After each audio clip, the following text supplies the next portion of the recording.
Won't have my back to the crowd. Then you can move. Call the meeting to order, select board from December 5th, 2016 at 6:03. There will be one change to the agenda, an addition, Joel. The police dropped off a grant, a Vermont e-ticket project pilot grant, so if you wanna, we can just add that later to the agenda, so. Okay. Put that under 6A. Sure, 6A, let's call it that. Yep, Vermont e-ticket, and I'll remind us when we get there. Okay, here, Michelle. Oh, good. GPD. Yep. No, Ross won. Okay, so that's it. So we'll make that 6A. Did you hear that? And I'll explain it to you. It's all written on my thing, I don't know why. Yeah, there you go. All right, first up, visitors appointments. Brett LaRose to use the fire facility as a safety seat fitting station and go over the department's budget and then fire department policy discussion. So I did separate. I set up about 45 minutes for you guys just for this. So if you can, might want to. Someone wants to keep an eye on that. That's my plan. I can see the clock. There you go. Good. You're in timekeeper. Figure it timekeeper. You flash me a card at 2 minutes left or halfway. Somebody's. Good work, right? Okay. I'll bring it around. Does somebody need the bills that hasn't seen them yet? I haven't seen it yet. Thank you. Okay, Brett, let's do the easy one. Fitting station. So, for those of you who don't know what a child passenger safety seat fitting station is, these are places all around the country, all around the state of Vermont, in fire, police, and EMS facilities that offer free child safety seat inspections to not only expectant parents, but to current parents. As children are changing from different, as children grow, you know, they're moving into different types of seats. So in my role at the health department, when I was there, I was certified as a child passenger safety seat instructor and technician. And it's a need all over the state. And what I'm asking the select board tonight is if I can have permission to utilize the Bristol fire station as a place to provide these child safety seat checks. I mean, I randomly get calls at this time.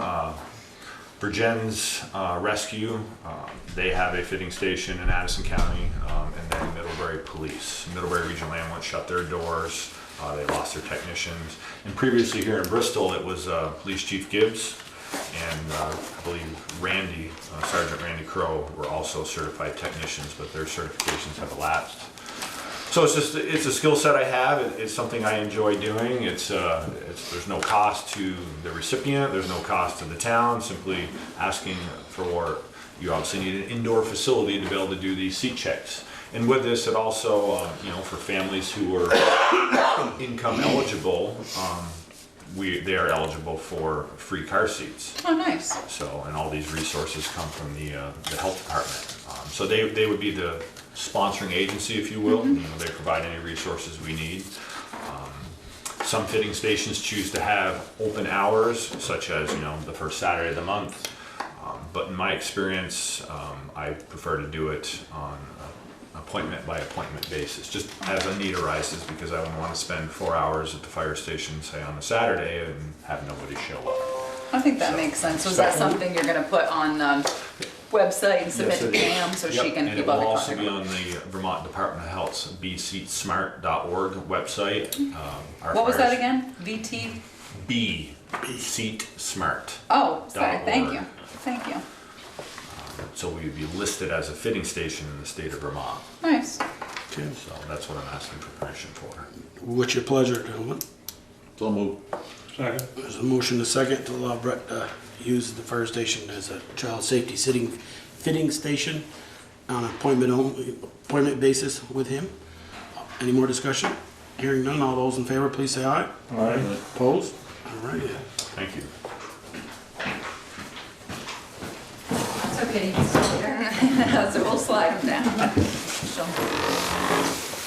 You see how easily you were replaced? Exactly. I'd be happy you can take it.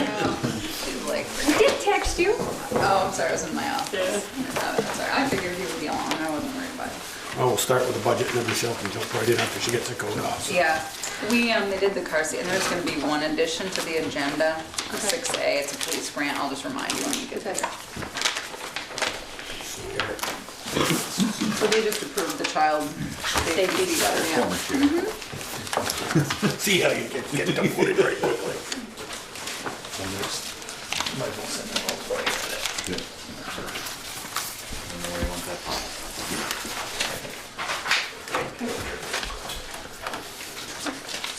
So what are we doing now? Fire department budget. I told them I'd get scheduled about 45 minutes for these three discussions. Peter's gonna be your time clock. You know how good I am with Yeah, time. right. That's all right. Green lights, yellow. So everybody has the budget, it's on page 6 of 13. You know, I didn't, You didn't bring I it? got my, no, where's my It packet? didn't- No, I that sent a packet. note in your No, packet, I'll go make you a photocopy. Okay, Can you I'm make sorry. two, please? Peter I didn't- doesn't have his either. Well, I looked for it, but I didn't stop them last I've week. been so- gone for a couple weeks. Well, I went hunting and then last meeting I was in Newport at a mutual aid meeting. That was a nice ride. Well, it was snowing like crazy that night. Did you make it to Burlington today? Nope. Did you go to Burlington today? No. I heard there were cars off the road all over the place. There was actually even Route 7 in Salisbury, or Middlebury, Salisbury, there were a bunch of cars off the road. No, I got sidetracked. I'm sorry? Fuel, okay, the propane, replacing the. Right, yeah, we don't do oil. Larry put these over, I didn't say anything wrong.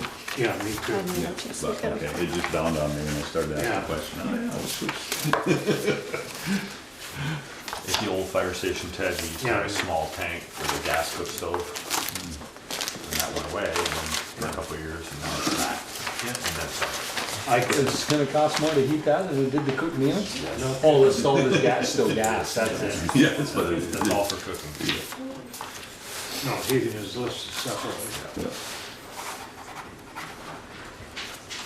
See that? Wow. Yeah. I also just queued you up a copy of the full budget, because we're gonna need it later in the meeting, so I'll grab those in a little bit.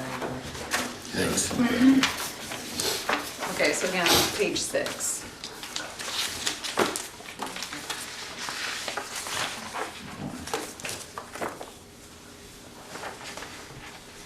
So do you guys just want to start at the top and go down, or do you just want to ask them questions Anybody if you have have them about questions? certain line items, or how do you want to do it?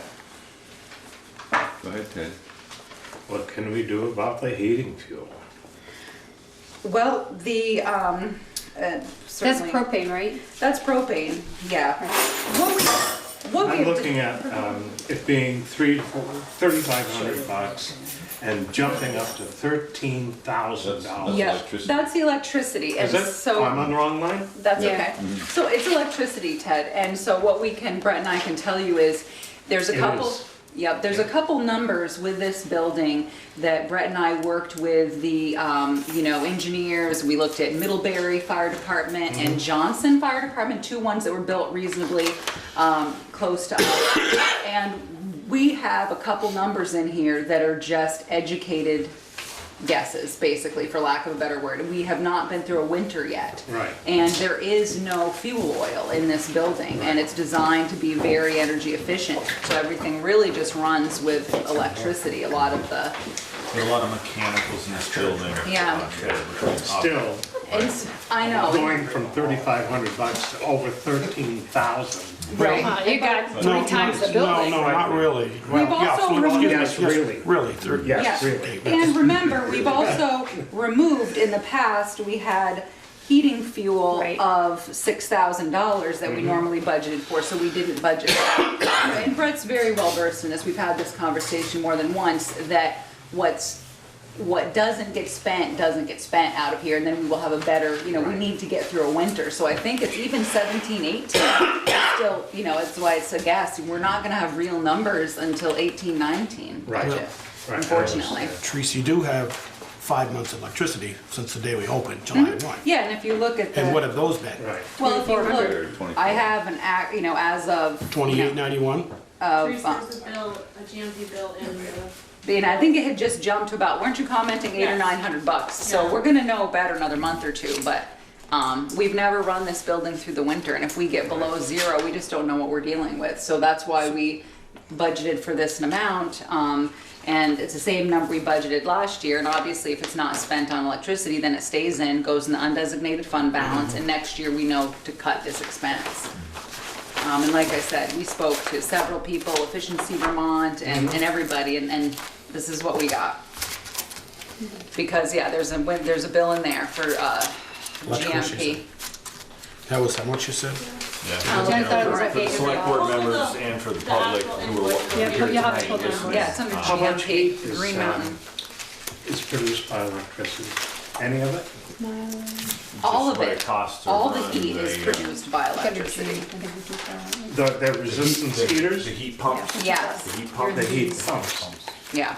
That new technology. Oh, no, Yeah, I'm, you're familiar yeah, with it. and it's supposed to be way more efficient than. Right.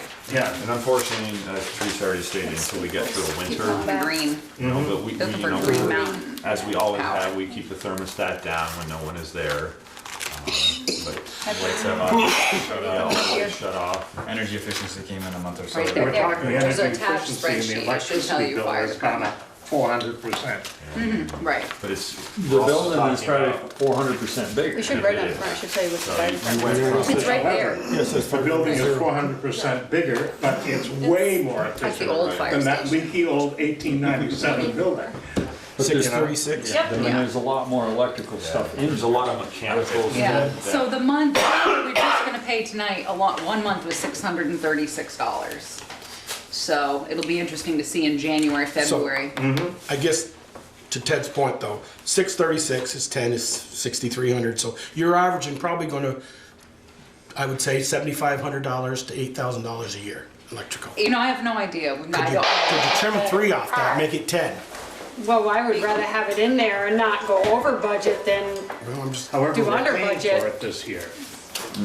well, it's in the budget. Right. We'll pay for it. when it Right, uses yeah, it. if we don't use Teresa's it, point, you know, it's not like we get to next May and the heating season's over and electrical, you know, and I'm like, oh, look, I have $3,000 left. What can I buy? You know, Yeah. it Yeah. didn't get spent, it does not get spent. yeah, I think if you go to the bottom line and look at what we budgeted this year, 353,000, and what we're budgeting for next year, we're already down 24,000. I mean, I yeah, I mean, sorry. so it's gonna be less money, and if we don't end up spending that money, I'd much rather have it there, seeing how the budget's already going down, than to nickel and dime it now and find out we need to steal it from somewhere else. I was just shocked at the. Yeah. Oh, projection. absolutely, yeah, so were we. You should have seen our faces when we But first came up with the Peter- number last year. Peter, though, Freaked to- out. To say that though, look at the next to third of the last line, fire bond payment on station. There's your $34,000. Yeah, that was And the, your 324 to 353. It's still a reduction in the. I total- realize that. It's still a reduction in the total budget. Of 30,000. But the bond payment from last year was estimated, with that 353 was estimated 177. And now with the 324, it's estimated at 143. That's what I'm saying. You're saying we're saving $30,000, and I agree with you, over last year's budget, but 34,000 of it's right in the bond payment. yeah. I understand that. My point is that the number still goes down. overall. I mean, you could, you know, if you chose to shave money off there, you could. Just remember that if electricity goes over budget because, you know, we've never been through a winter, it's just a gamble that you're taking. And I so, mean, we don't have any idea where the propane's gonna be either. no. No. You know, that, and if one of those ends up being off skew, Right. you know, I would say that those two lines, can work with each other. You know, if the power's under and the propane's over, those two lines can be mixed. I don't think we asked that they come out of the operating budget. But if both of those lines end up being under, then next year we've got a lot better. Information to Yeah. create the budget with. It's true, I One mean, thing it's you something you can- wanna run educated, you And know. one thing you can't account for either is the generator is propane, so it runs weekly automatically for 20 minutes, it's just a test it does. But should there be, you know, say a natural disaster, a ice storm or something, you know, if that runs for days, they kind of already told us up front, you know, how much it costs to run It that drinks a generator. lot. Yes. But the electricity bill will go down. Exactly. But that's how we came up with the number. It wasn't anything that Brett and I came up with. It certainly was in conjunction to looking at Middlebury Fire Station, Johnson Fire Station, talking to, like I said, Ryan's. you know, Ryan's Plumbing and Heating, and, you know, we tried to do our due diligence, so, See Vermont. but, anyway, but if you guys wanna reduce it, you can, just know you're. I just might think get you later. that we haven't upped it from last year's budget. No, And to not have actual numbers, it's, and that and the bottom line's going down, I can't see messing with those two until we know. It's not like the money's going anywhere if it doesn't get spent in those two lines, it's going back into the undesignated fund balance. So we don't approve this now, or do we, or is that, we do No, that you're all just- at once in the end? yep, Yeah. exactly. Okay. Yep, when you go to do your, We go through, if there's something we wanna change, we change it now, and then it's tentative until we get to the end. Brett, the dispatching, the $35 a call, has that gone up this year? It has gone up, yep. I spoke to Jim Mack, who's the supervisor of Shelburne Communications Center, and those are the numbers he gave me. Okay. We're billed $35 per call. Right.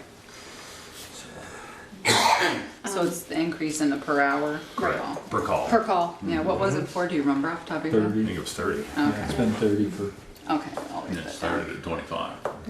Right. Teresa, the 2.5% increase on the workers' comp, is that due to increased claims? No, Or it's is that just what their? it's just what I'm budgeting Budgeting. overall at this Okay. point, because, I hadn't had the workers' comp results back yet, from our audit, so Okay. I just did that for everybody's budget Yeah, except for okay. the police across the board. And hopefully we tweak those as we get them. And the accident disability insurance, is that firefighter disabilities that we're talking about? The next slide down. Yep, that's, yeah, the 2,600. Is that what you get from VFers?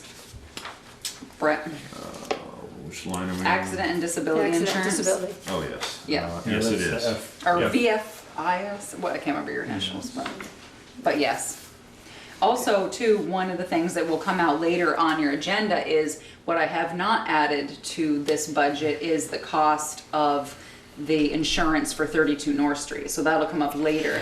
It seems to me, the place to put it is fire, it's the old fire department, I feel like the insurance ought to come out of this budget, I don't have a place for it anywhere else, and that's up to you guys, but we could, I guess, add it somewhere else, but, my plan was to add it here to this budget, because the current year Brett was also paying electric bill. He paid the electric bill over there till we disconnected it, and to keep fire expenses in the fire department.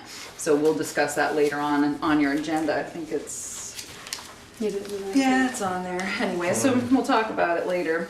And number 5, and so that's some expense that's not included in this budget as of yet, which none of us have. You know, we don't have control over the rate, so. Radios and pagers, didn't they used to be in the capital plan and we took them out of the capital plan, is that correct? Right, that was Okay, a that's why they're decision in the here. folks made last year because Okay. they're annual expenditures that are planned on, Okay. so.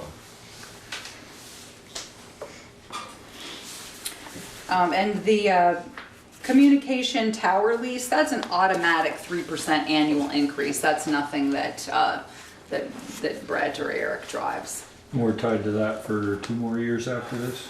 That sounds about right. Yeah, this is a 5-year lease we have with the tower up there, and we're in, it's either year number 3 or 4 we're going into now, Yeah, but. I think it's year number 3. We're certainly starting to, For now. think about looking into other alternatives, and that's obviously based on testing.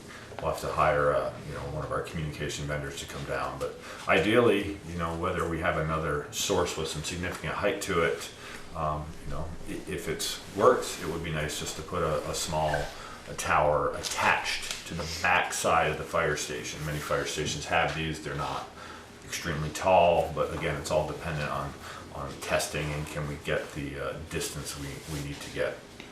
So, but yeah, you know, we can't, to sustain 3% increase each year on utilizing that tower. You know, we have it's a new outfit that owns it. Verizon's their #1 customer. So we're obviously at the bottom of the barrel up there. We do have the ability to go to the tower that was put up at New Haven Fire Station. Which doesn't mean that we can't still put something small at our facility to utilize. I don't know, I think it would be worth having the conversation with them. They have a new repeater there, whether we could just be dispatched off of that and move ours to this station, or, but I think the height ends up being the same as it is on the, because we're only 100 feet up this tower here, and that tower out there is 100 feet tall, so. So is that, you still would need Shelburne?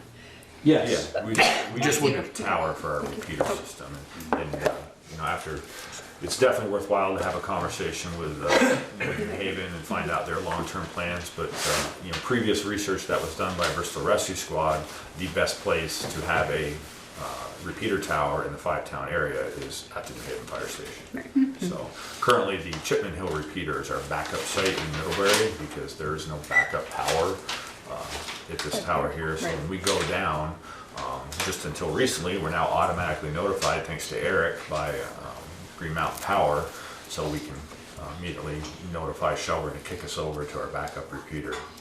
There will be some cost though if we go to New Haven, correct? It's already been paid in advance. Oh, Maybe some excavating. guess so. I just have to ask, what kind of ladder testing do they do? I know, It's like, don't know. So What do it's you a great define? question. It's an excellent question. So, speaking specifically about ladder testing, our fire service ladders, just like our hose testing, we're required to do, our ladders take a beating, and their national standards say you should test them on an annual basis. We've only ever done it once, and that one time they tested our ladder, specifically our 35-foot ladder, which we depend on very much. Rungs had to be replaced, the halyard, the rope that you pull up the flies with had to be replaced, because these are also damaged with heat. They all have heat labels on them that kind of activate when they're exposed to high temperatures. So again, for me, it all comes down to the safety of the individuals utilizing those ladders. And we don't have the skill set to test those ladders. And at least this year, want to put it out there. And perhaps next year we could look at maybe doing every other year testing of those. Like I said, we can't, if we were to meet all national standards, all OSHA regulations, any municipality would put themselves out of business. But our ladders are old, and they certainly need a little TLC, and I'd like to take a look at them. So who actually comes and tests them? So we have a vendor we've used in the past. They're called Waterway Inc. And actually it's the same outfit that tests these ladders to national standards, also does the hose testing. Right, okay. And hose testing we did several years ago. When was the last time we did it? 4 years ago. Was it 4 years ago? 4 years. At least. So, but it's amazing what we find out. The hose, we use the fire hose like our ladders, take the beating, and they fail. And if you have a catastrophic failure with fire hose, a firefighter, could sustain serious injury by taking a coupling upside the head.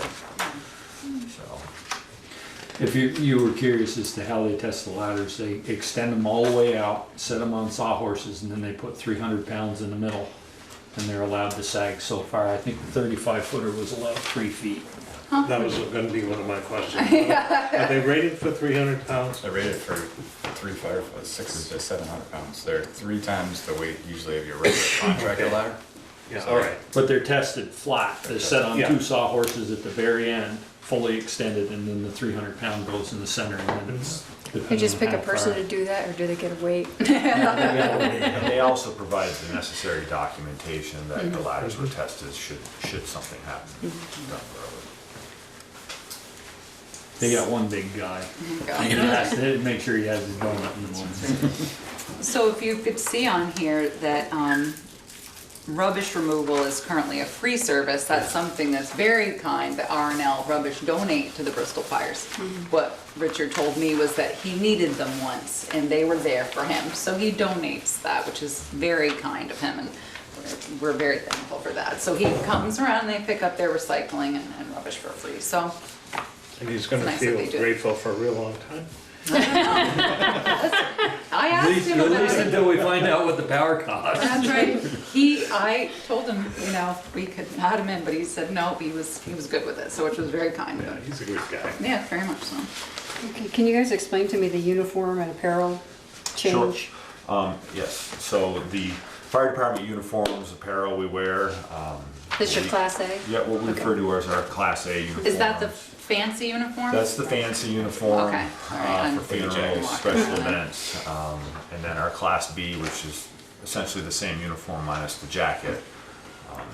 In the past, our fundraising efforts have, it used to be they paid for 50% of the cost of the uniform and the firefighter paid for the other 50%. So we'd ask someone, you know, when someone joined the fire department, one of the first things we do is say, can you cough up $200 to pay for your uniform? Glad I got in, right? Right, and then a couple of years ago, the select board approved, you folks, the town took over that 50%, so we didn't ask the volunteer to come in, give $200 towards the uniform they need to participate in activities. But this year, with our revenue on our nonprofit side of the fire department, the NH Munsell Hose Hook and Ladder Company, we're not generating the revenue we've generated in the past. As an example, the 3-bay garage up on Fitch Avenue, which is owned by the members of the corporation. Previously, we had rented that facility, well, to the town. How's it to park- us, park yeah. The fire trucks in. But now that we have a new fire station, we're no longer parking town fire trucks in there. So at this time, that building is just cold storage. Like North Street Station, the heat has been shut down, the electricity's been shut down to save costs. But moving forward, we're looking for 100% cost from the town to pay for our uniforms. And that amount will cover how many? That's an average of Uniforms. 3 firefighters a year. But you know, it's with this number, as people do come and go, they do not take their uniforms with them. There's a time limit. You know, it's 10 years. If you've served 10 years, you're permitted to keep your uniform. But if they leave prior to that, everything is turned in and it is recycled.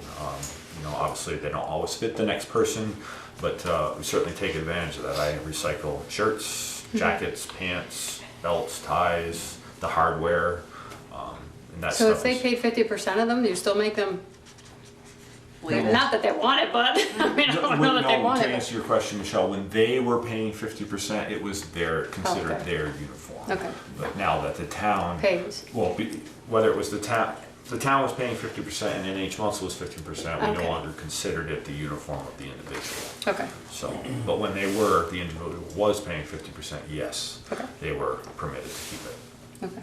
Has NH Munsell explored renting out that building so that there would be an income again? There's been some discussion of that, Ted, but I can't, I mean, Joel's probably done more research than I have as the president of the corporation, but we currently have our 501c3 status on that facility. The corporation hasn't decided. They looked into the different options. Eric headed up a committee, and they looked into selling it, to renting it, you know. I know, I'm gonna let you speak to it. You want to do more research? So we did a lot of research as to different revenue generation streams, but we tabled it until we get settled in the new station and we figure out what we may or may not need over there. So if we have that space over there, but we're going to be readjusting it in the spring. So it is something we're looking at. And it ties back into your 401c3 and it's HDR zone, so that restricts somewhat what you can do. It's a small lot. It's got all kinds of questionable issues. So.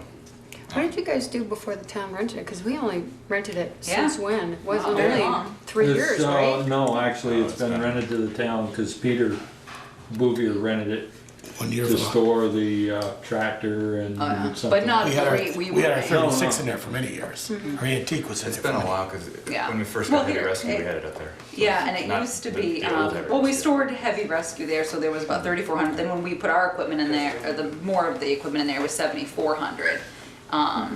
So that's why that was.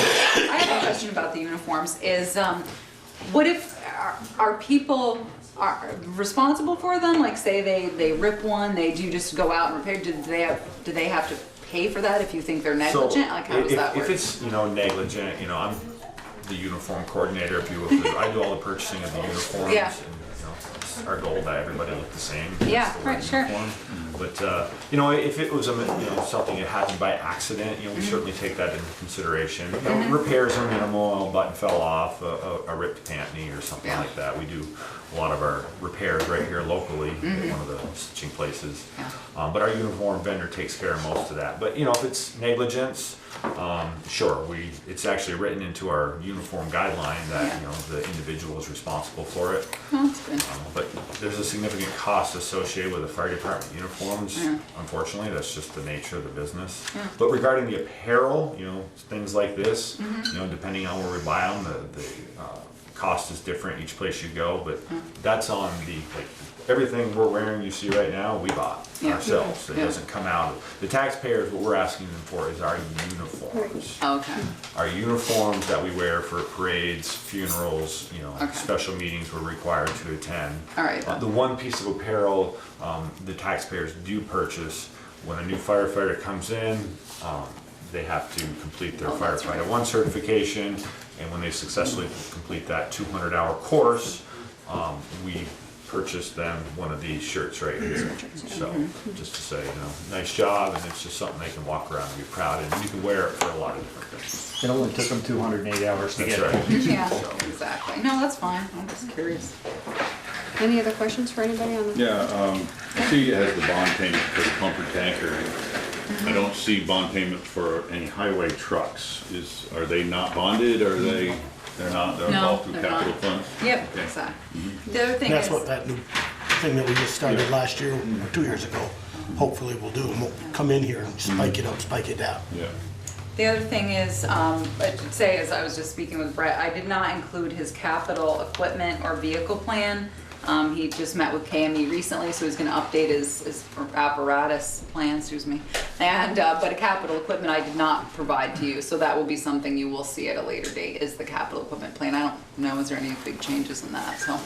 No, we'll just have a better idea. We'll be able to adjust the numbers. Obviously, each year the cost of apparatus goes up, but we had a preliminary meeting with a vendor the other night, and he's gonna come back with us with some numbers, so we. Which Speaker knew too, because we had the conversation at our equipment meeting was, okay, we should tell the fire department and the PD to start looking at numbers, because we had to adjust all the ones in the highway department's capital equipment fund, so, I mean, since I just wanted to let you know it wasn't here. You start projecting numbers 10 years out and Yeah. they change. Exactly, Yeah. that's, yeah, we found out, so. Mr. Ryan, do you have any questions, or anybody else here have questions? Yes, Go ahead. thank you for the opportunity just to comment. First of all, my position where I'm coming from is last year's budget was too high. 14% with a fire station, I think was too much. I think things were put in the budget that should have been put aside for later. So I'm feeling that last year's budget was too generous in light of the fire department having a new building. So going from there, I disagree with you entirely, Peter. The operating budget of the fire department is going up 3.3%. And the drop in the bond payment is just crapshoot good luck. And so I don't think the board should say, gee, we lowered the budget by 9%. I'd stand up and object and say you're raising it 3.3, the other's a gift. I went over the budget, and I had some questions which Teresa and I went over. Like I saw, the electricity I thought was maybe too high, but that's all crapshoot. I agree with you 100%. We gotta wait and see what it is. And trust Brett that he won't say, oh, save some money on electricity, so I'll go buy another nozzle. You know, that won't, I'm sure won't happen. I compliment them on having, it appears to have a regular maintenance schedule on their equipment. I haven't seen that in the past, and I looked at it at first, I said, is that necessary? And then I got ready, and it looks like a very good practice to put in place.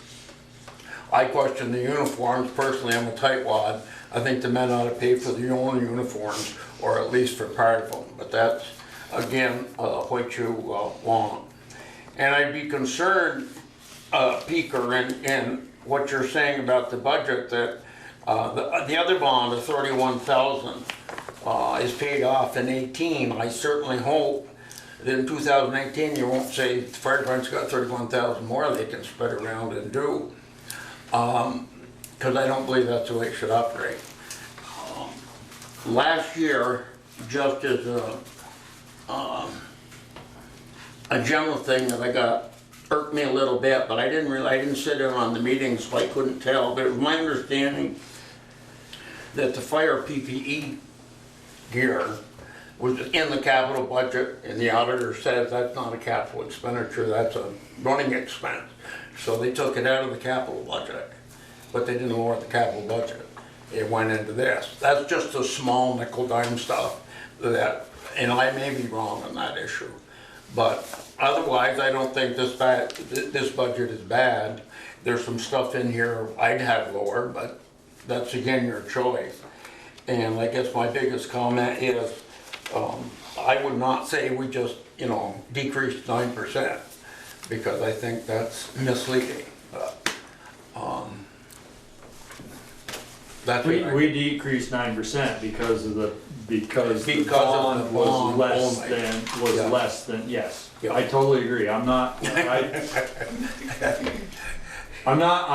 not saying that we should just let a budget slide because we saved money somewhere else. What I was pointing out was that those two numbers are the same as what was budgeted last year, the propane and the electricity. Yeah. Those were the two that I was uncomfortable cutting. That was my point.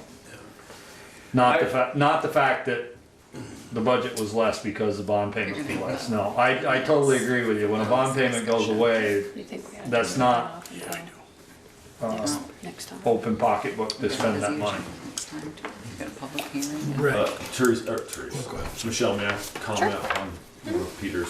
Good. So I just see the $31,000 bond payment on the engine tanker that's, will be paid off in 2018. So just to answer your question, it's certainly my plan at this time to have the budget that not stay. The taxpayers approved the 2% on the tax rate, so we can actually have money set aside for the purchase of new apparatus, when we have to buy a new truck Might every be 20, less that would 25 be needed years. to be bonded. Right, because obviously, when you bond in an operating budget, you get those highs and Yeah. those lows. Yeah. So that is the plan for that 31,000, just Excellent. to go away Yeah. and not say, oh, I have 31,000, what can I buy now? That's not the plan. Yeah.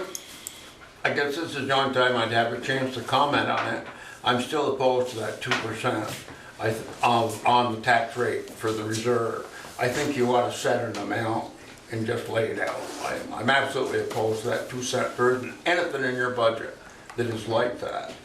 Everything else, all your capital money, every cent you spend is a dollar amount.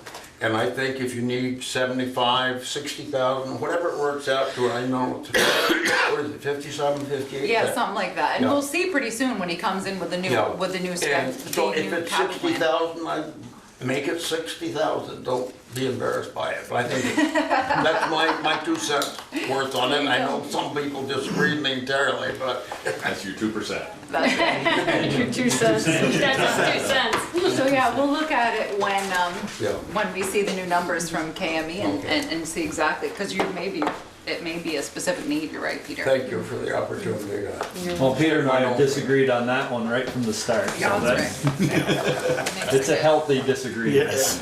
Anybody else have any questions on the fire department budget? Anybody here? Yes, Teresa. I'm only thinking is if, depending on his schedule, either reschedule or do something. That's what these people are for, and then put it back on. I don't know what his time frame looks like tonight. Maybe ask him. Brett, what's your time frame? I'm thinking we may need to move on to the zoning. Yeah. And then maybe And then see, yeah, Either hang out or reschedule you for another time if you don't wanna hang out. we don't know what your rest of your evening looks like. So we had scheduled 45 minutes, obviously, Right. and we've gone over. So we don't, if you can stay, because there's several people here that are here for zoning reasons, and I told them about 6:45, but if you could stay, I mean, after Don't you zoning, think you folks may have some time to see if we could tackle a couple more? the rest of the stuff should, once you get through the zoning, the rest is quick, I think. Budget discussion will drag a little bit. So to answer your question, I'm available, so I'll leave it up to you folks. Okay, Yeah, maybe you We could will give them see. another 20 minutes after Yeah. they that. yeah. Let's put it this way, we'll see how long zoning gets. If you get really tired and leave, we'll know, we'll reschedule for some other time. Thank you. Okay, thank you.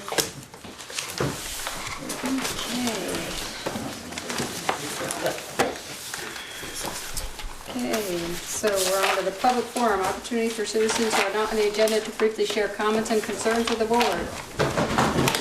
I've got one question I'd like to ask, but do you want to wait and just do this next one first, and then I'll ask it afterwards? No, go ahead. Looking at the minutes of the last meeting, you, I don't, just laid on the table the decision on the firehouse, and I was just wondering what the reason for that was, being I listened to most of your meeting, not all of your meeting, and it seemed you were presented a reasonable possibility of what to do with it. And to table it for 3-4 more months, I thought it was a chance to get rid of the place and have some money flow. I was just just wondering what the reason of putting it off was. Ted, do you want to answer that? Sure. Okay. How much more land are they making on North Street? And how much of that land that's being made has a historic building on it? None. And I think we're moving too fast. I think we're dumping it too fast, as you just said. We've got to get rid of it. I don't see us as having to get rid of it. I think there may be another better use than dumping it quickly. I'll bet you a nickel we don't find one. I go more, but I'll bet you before. I'll go with that. I guess, Peter, I'll comment. It was, last March at town meeting, there was a lot of people, and we had a stand-up vote to, get it restored. You even said, maybe if we find somebody that would take it and restore it back to its original, maybe we would give it to them. And I think that was your comment. Sell it for $1. Or sell it to them for $1, yes. I skipped to him.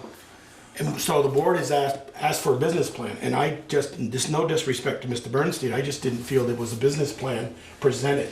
As I asked him, was this just going to be maybe a storage building for your antique stuff that you've got stored all around Bristol and Lincoln? And his answer was, it could possibly be just a storage building.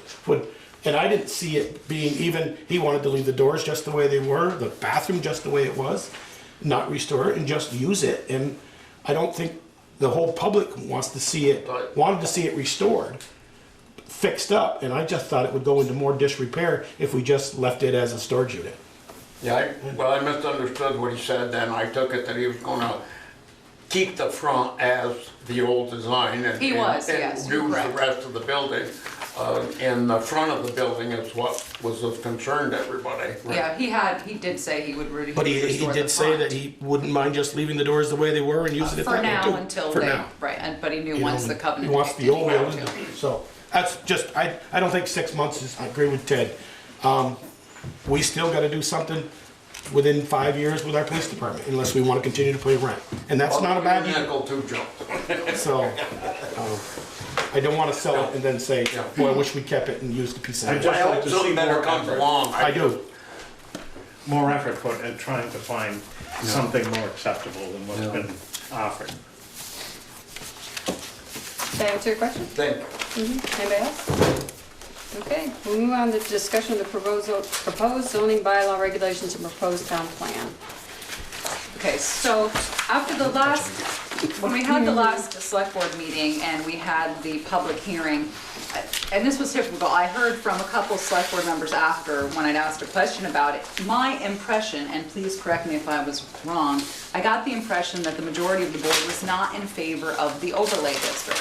So I had a conversation with Eric Foran, John Elder, Sue Kavanaugh, and it was difficult. I was under the impression that you were not in favor of strip malls, you know, what was the other one, fast food or convenience gas stations, etc. So my thought was, if you were not in favor of those there, in C1, and Eric will jump in and correct me if I'm wrong, extends the four corners and a little up Berkeley, right?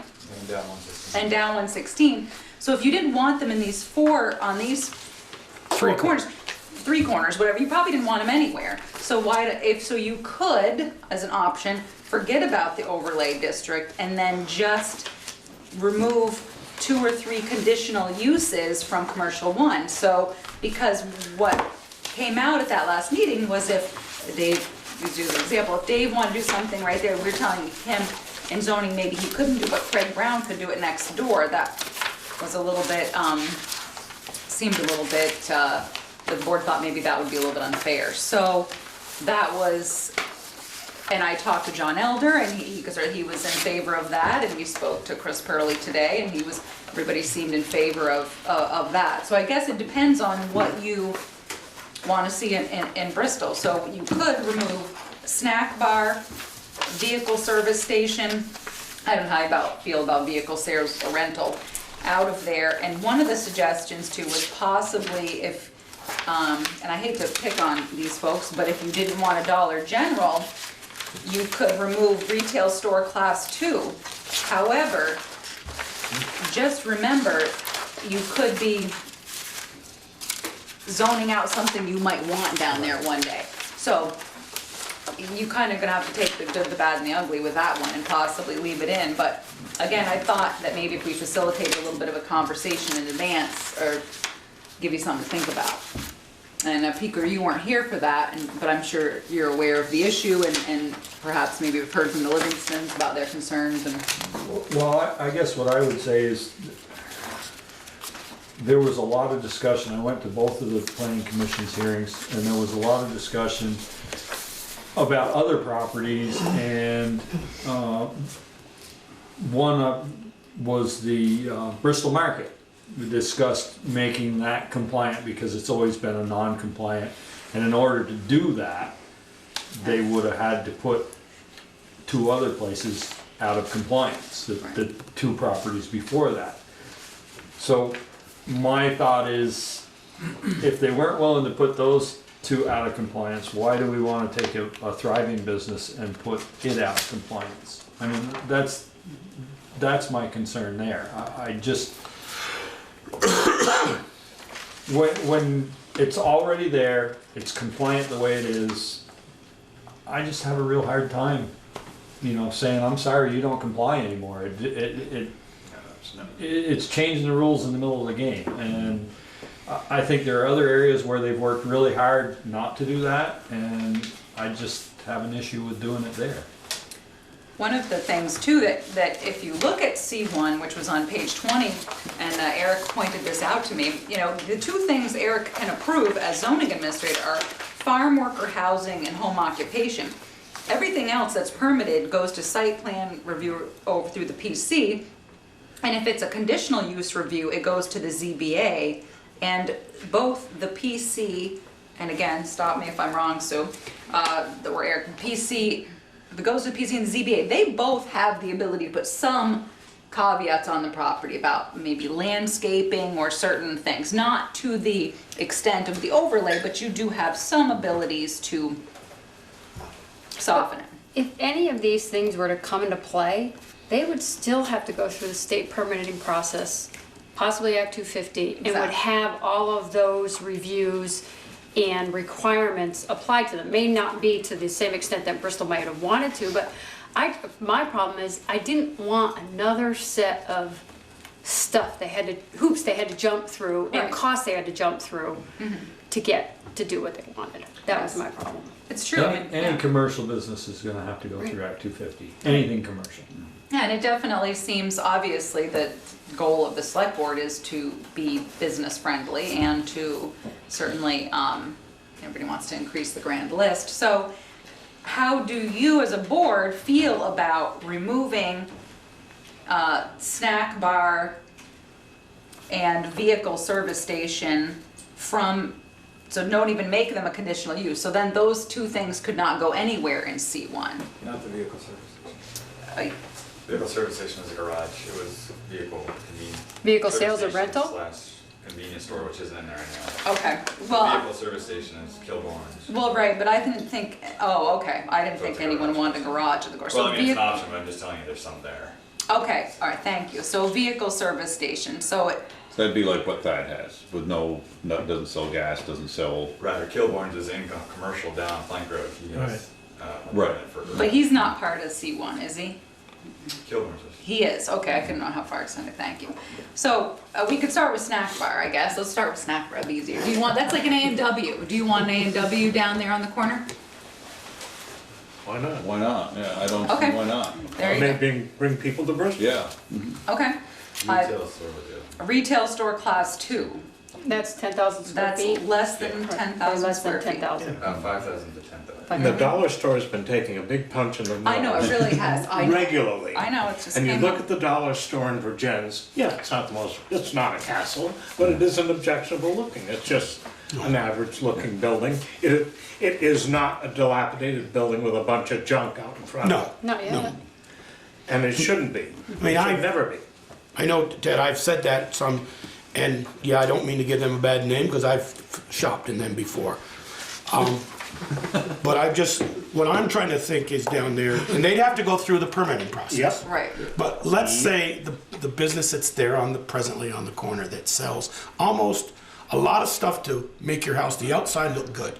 Pavers, stone, you know, that type of things. Let's say they want to, I guess I'd like someone to answer the question, because I don't know it, is if they applied next week for a permit to say, we're gonna put up a building to making stockade and getting to the fence business, selling like Middlebury fence, would they have to go through all zoning and all that stuff? well, yeah, and you And go planning back to commission Act 250. and, Act 250 and You'd state? go back to Act 250 first. so they have to start all over again. Any building you build, Joel, doesn't matter what it is, if it's business and you're building a building, you're going through Act 250. That's just, the way- and Department of Labor and Industry. That's just the way it is, And he's going back through zoning. yes. But that would scrutinize it just as much if, okay, Deniker Chevrolet 2 wanted to come over and build across the road and put a sales thing there, right? They would also go through Act 250. And it would be, and but we'd have to, the same type of zoning. Right, well, yes, because They'd in have to go through commercial the, one, and you do I just have think in a vehicle business that has sales or started, rental. just, I wanna add something to my business. I mean, Dave Yeah, and, he still has to go Dave back. and Wendy through added- zoning. Yes, yeah, added, you know, stone and He's salt going and sand a back. few years ago. back to It's, zoning. it's not like it changed everything. I guess I don't, that's what I can't wrap my The idea arms would be around. the ZBA meeting portion of it would be more simplistic, because you're not creating an entire project, you're just adding a barn.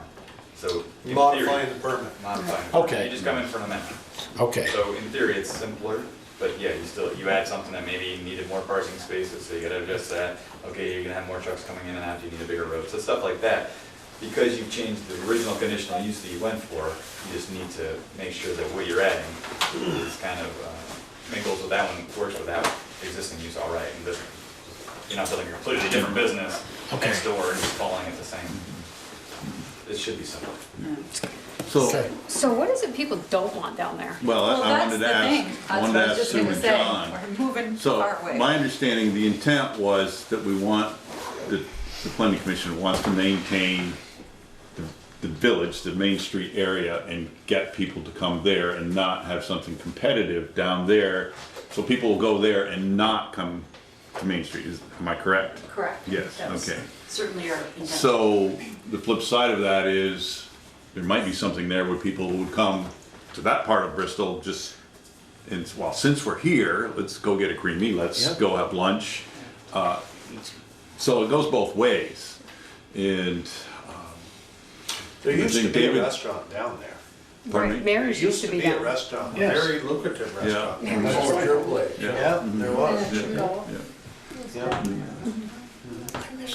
But that was, you're right, and that was, and I think they should speak to that, because my hope in getting away from the overlay district was to still honor some of their thoughts about what they had wanted, or like strip malls not there, that sort of thing. I was hoping we could find some sort of compromise, because as they had said, you know, they talked a lot about the gateway to Bristol, and I think John made a good analogy last time as far as saying, you know, Rutland basically gave away their downtown, and they've been working hard to get the vibrancy of their downtown back, and I think that's a true statement. So maybe you guys could comment on. Well, I think it's true that our goal was to, I mean, the goal for the town plan, which came into the regulations, was to protect our compact village structure, which is getting rare in Vermont. We've got a real compact village with a central commercial district. And so that was the goal, try to avoid things that were competing with that. On the other hand, business could be successful down there, and if we found out a little bit about our interest to the town, we could make more ways to invite people to stop there and then come on up the hill. That's the goal. Yeah. Well, I guess David stated this a couple of weeks ago, and I totally agree with him. It's hard enough in Vermont to start a business, just with the state rules, and to put another layer on top of that in Bristol to make it that much more difficult. Well, okay, I'm going wherever. Somewhere else. Yeah. It's difficult, and I agree, and I want the downtown to stay vibrant. But I also, one of my goals when I ran for the board was to increase the grand list, and by doing that is with businesses. And so it's slippery slope. Well, we've certainly added a lot of uses. Mm-hmm. We've suggested a lot of uses for the commercial area. Many more than exist currently in Yes, the that's true. existing commercial. And we did give them what was there proposed versus what they had, as you'd asked, so they could see kind of that. So is there anything under conditional use review in C1 that you would not want to see down there? I think maybe it was Joel or someone had talked about vehicle sales or rental not wanting, was it you, Joel, saying that you? Oh, I just said, what, could they have moved over? And it looks like they could. Under a conditional use, you could get a, And why would that be bad? no, I didn't say it Oh, I was. couldn't remember, I thought someone, No. then I just. I just my was trying recollection was to, well, wrong. they had to go for permits versus the one that's already there. Okay. That's what I was trying to make the analysis Yeah. there. So what you're saying is you is to not include the overlay district and not remove anything from C1, is that, you might wanna go person to person and see what they're thinking? I have bad visions about slaughterhouse. Wanna take that one out? I think landfill should go, just Yeah, on principle. Okay, yeah, me too. So landfill, Salvage you want yard. slaughterhouse to go, salvage I yard? don't think you okay. really want me- a salvage yard down there, do you? No, we don't. Let me, before we do, though, Yeah. take that landfill out, I don't wanna bring up bad memories. Yeah. You can always change Casellas it. is there, You have to remember, it's all the commercial zone. Yeah. it's all the way up that. If How Cas- far up does it go? If Casella came in All the way and up to said, Burpee. we have going to continue, we're gonna dig out all of that, Well, yeah, and we take all that was in there state would buried. never let them, I'm just, I mean, I would love to have seen it fall, yeah, no doubt. not with Right, trash, but absolutely.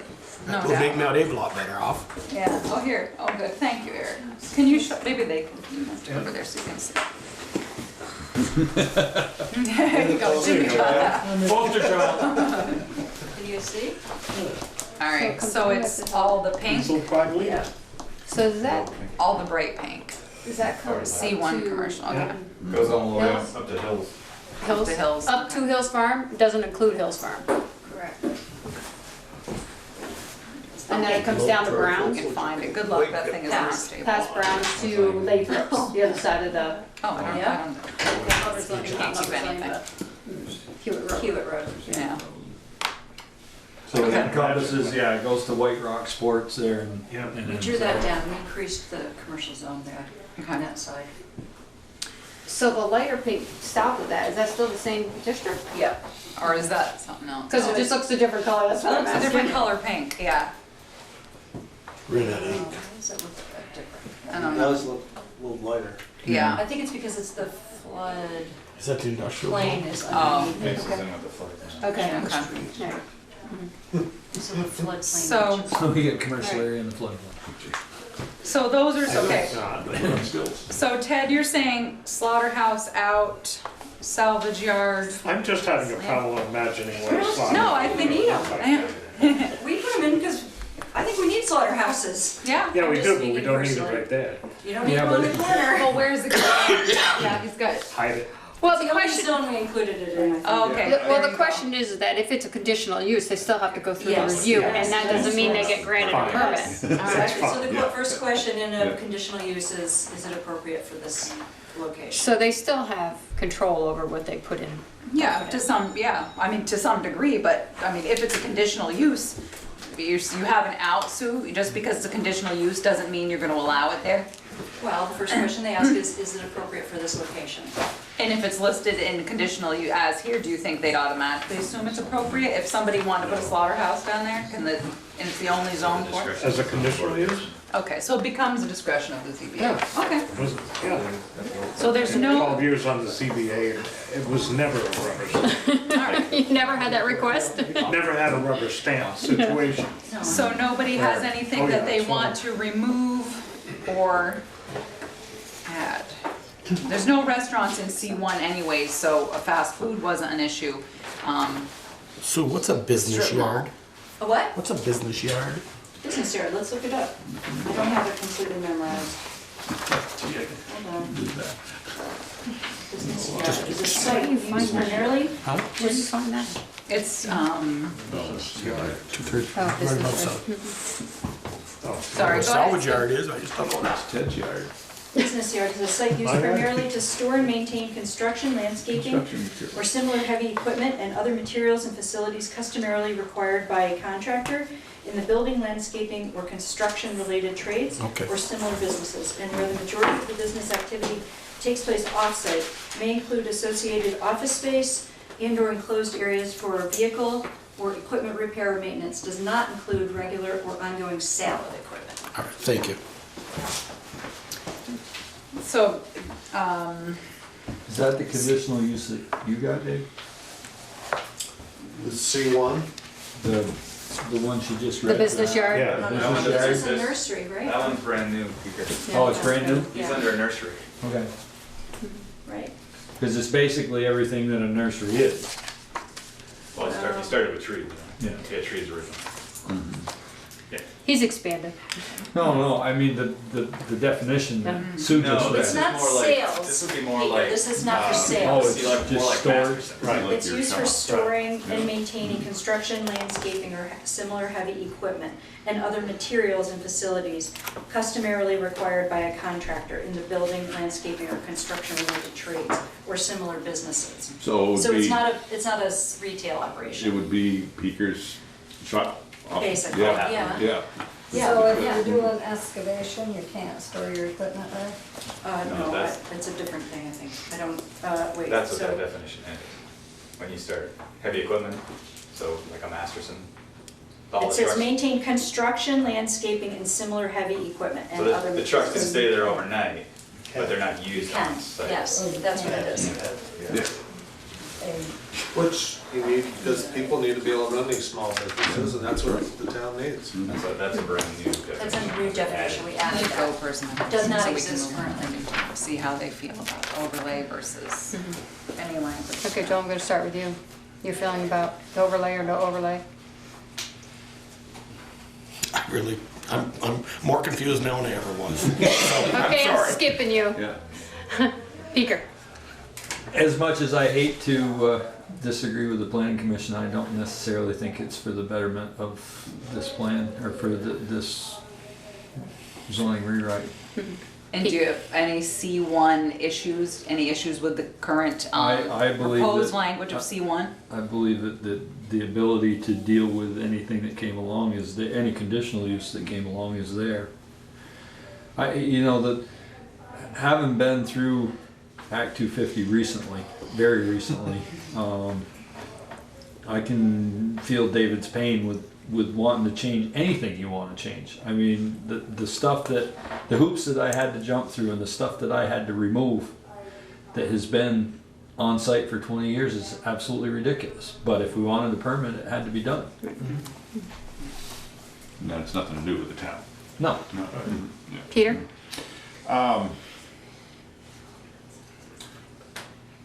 I'm like Joe, I'm a little confused is what we're gaining by going to C1. I'm in favor of having it be less restrictive, and make it more business friendly. I do agree, that, you know, I wouldn't wanna see a Max Market or something like that, that people would, that might come into town to get their breakfast sandwich and cup of coffee, and not do that, but, well, I think there's a lot of businesses that could go in there that could really bring people to the area. Can I just clarify 2 things? Sure, go ahead. One, the C1 district is already there. Yeah. That's why this is an overlay. So what you're doing is you're just removing the overlay and leaving the C1. So you're not going to C1. Right. It already is C1. What you did was put some caveats on top of that to make it a little more refined. So that's what you're talking about leaving. Secondarily, the Max Market would be considered a convenience/service station, which is not a conditional use. Right. So it wouldn't be allowed. So having a BC1 excludes that out of that. So, yeah, I would. But that would be, Then- if there are other things that are listed in the C1, that would be where you need to remove them now. You see how many more uses they gained. Well, that would be my preference. So your preference is to get rid of the overlay then and Correct. leave it C1. Ted? I'd like to see the overlay removed so that that area can enjoy all of the opportunities that a C1 allows. And I feel the same way.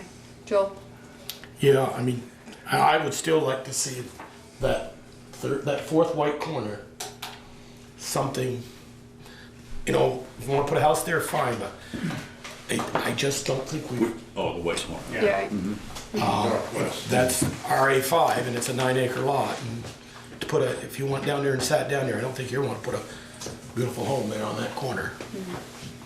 And, But it's been that way. I mean, it has been that way, I agree with you. That The board hasn't changed that, and right? I respect that. I just, They added some uses to RA5. Right. right. So, but, I mean, I'm not gonna stand on the soapbox for that one, but I'd like to see, as Peter is saying, as many, if you bring more business down there, they'll go, hey, let's go uptown, let's go take a walk down the village, never been in Bristol Village. And that'll, you know, Main Street's gonna survive by the businesses that surround it, not on it. They're on it, plus around it, to bring more people to the village, more people to town. As part of your packet, there was an existing C1 versus the proposed C1. You can see how many more increased uses that they put in. One of the things that I'd spoken to John Elder about, but if you're not in favor of the overlay at all, he had suggested some language that basically would have said, because Dave Livingston had stated at the public meeting that, you know, if there was a sidewalk to connect to, that they would connect to. So John did come up with an idea as far as some proposed language to suggest if, you know, the select board wanted to go with overlay district, then you could say maybe these caveats only apply when a sidewalk is extended, et cetera. But it seems like you're not in favor of the overlay at all, so perhaps that's a moot point. Just to clarify, because I'll have to make these adjustments, it doesn't sound like any of the conditional uses should be removed. I don't think so. I mean, you guys still have control over them, right? Permit by permit. Not to the ZBA. correct? Not to the extent as you would have had with the special overlay district. Right. And not to the extent that you would have if you exclude them. Right. If you don't want slaughterhouses, it would probably be safer to take them out because you're relying on the zoning board adjustment to say, does it fit? And then what they're gonna do is they're gonna read the objectives and guidelines, opportunities for small scale commercial and industrial development. They're gonna read that and say, does the slaughterhouse fit there? They're not gonna read it, they're not gonna say necessarily, well, that's the gateway to the community and a slaughterhouse isn't a vibrant activity that we want there. That's not really what they're supposed to decide. The planning commission created the objectives and guidelines, but they're gonna read that and see if this use fits those objectives and guidelines. Not that spot. For that Not that location. spot. That's For that location, yeah. For that spot. It would be for that spot, but for slaughterhouse, for example, kind of fits into the objectives and guidelines, so it's a mildly gray area where they might be able to say yes to a slaughterhouse. So if you really don't want something there, it's safer to pull it out, but you would be pulling it out of the entire strip. Right. So it's a Still Bristol. That's right. So I'm sorry. Go ahead. Is a conditional use permit what they used to call a variance? No. No, The variance is No. when you try to get a permit and it's not allowed and you ask for Right. special special, waivers. yeah, okay. That go against the zoning Yes. regulations. It's supposed to be 20 feet away and you only want 10 to get a variance. If somebody wanted to bring a slaughterhouse into C1, they're gonna have to come with a plan. And they can either get permission to put it there or not, depending on what their plan is. And also conditions can be put on Yes. that to restrict, to make sure that there isn't a building with a bunch of dead deer hanging from a. Well, I guess Yeah, a good, not to cut you off, Ted, but a good example would be Green Pastures out in New Haven. That's a slaughterhouse. Yeah, yeah, You know, and that's not, in my opinion, that's not an Are they eyesore. killing there? That's right. Or are they, They're not killing there, Yeah. they're, But they're processing. They're processing, yeah. yeah. So yeah, so the zoning board of adjustment could say, you know, no live animals outside that walk into a little gate and get whacked. You know, Or no there's dead, no yes. And they can put in conditions about access, lighting. Yeah. Could I make one little comment? So we do have to talk about that. Sorry if I Sure, say sorry, go something. ahead, Dave. Yeah, you know, one thing I don't think anybody's considered down there in the corners is it's mostly clay down there. And to get much of a septic system in anywhere is gonna be very difficult for anybody. So to put much of a business down there, they're gonna need town septic. Because I have pretty much the only pocket of sand down there. I'm not kidding, it's black and white, it's like in a circle, it's like somebody dug a One huge little hole spot. and dumped it right there. For across the street from me or out behind the carpet place and stuff, that's solid clay.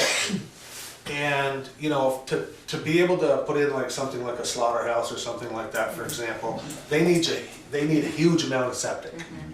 And they probably have to spend so much on a septic system, it'd probably take 3/4 of their lot anyways, and who knows how much money.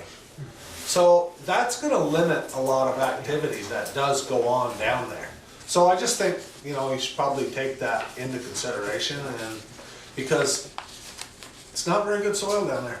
Do you remember what the septic system looked like for the motel unit when Johnny Masterson replaced that? It was gigantic. Oh, I know, I own it. Yeah.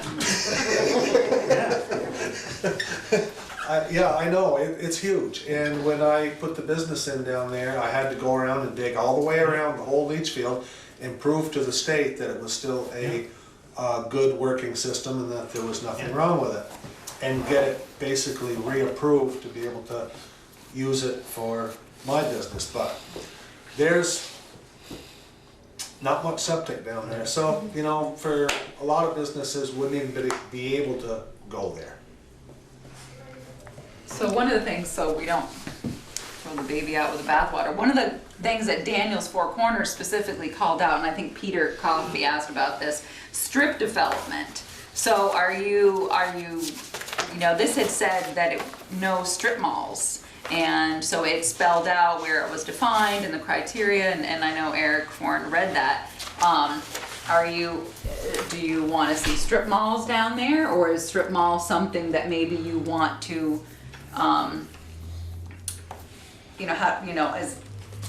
call that out somehow? Could that be done in the language of C1?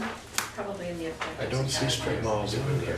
It is. It's not Either in there, as no. permitted or conditional. It's not, Ted, it was in the Daniel's Four Corners overlay. Oh, okay. And that was one of the things that a couple board members had talked about, so I'm not sure, if you don't care, if their strip mall goes in down there, then that contains these businesses, then you're fine, but if you don't want a strip mall, then we need to address that.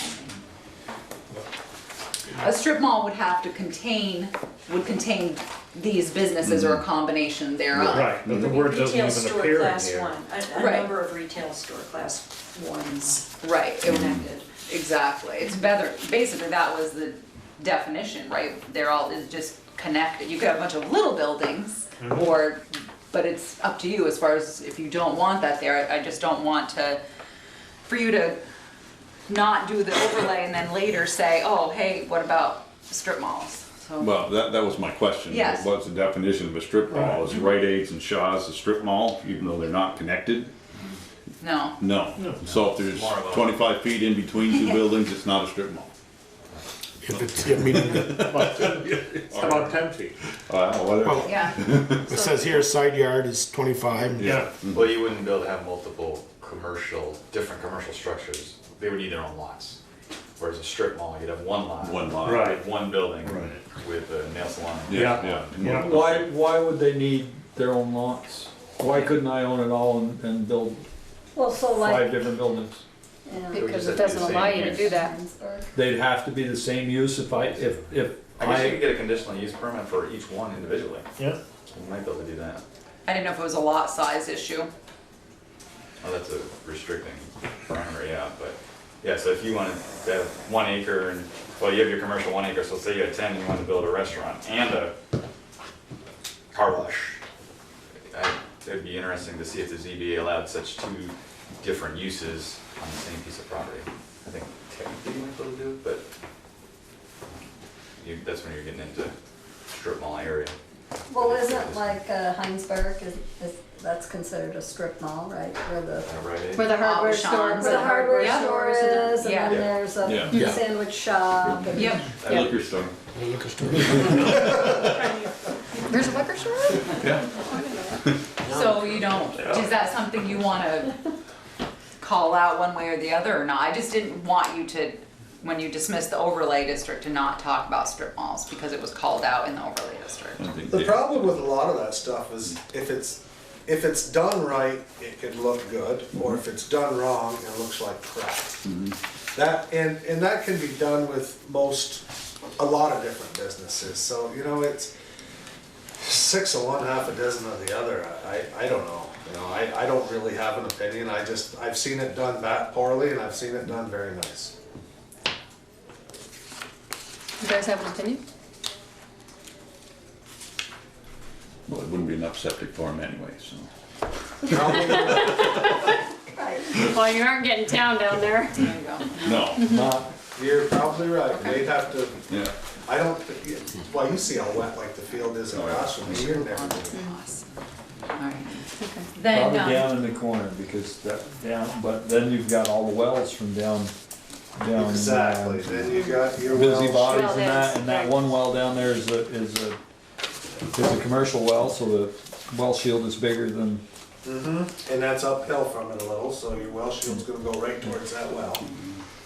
They'd have an uphill climb, that's for sure. well, your father owned the other side for a while, and he tried to perk that and it didn't perk. Where was that? Behind the carpet shop. Family Center, or Huh? the Family Center, is that what we're talking about? No, he owned the meadow Oh, okay, so by the cemetery. That's some really, really heavy clay down there, I mean, when it's wet, you take a bucket with your excavator, you go like this, and it doesn't even come out. Okay,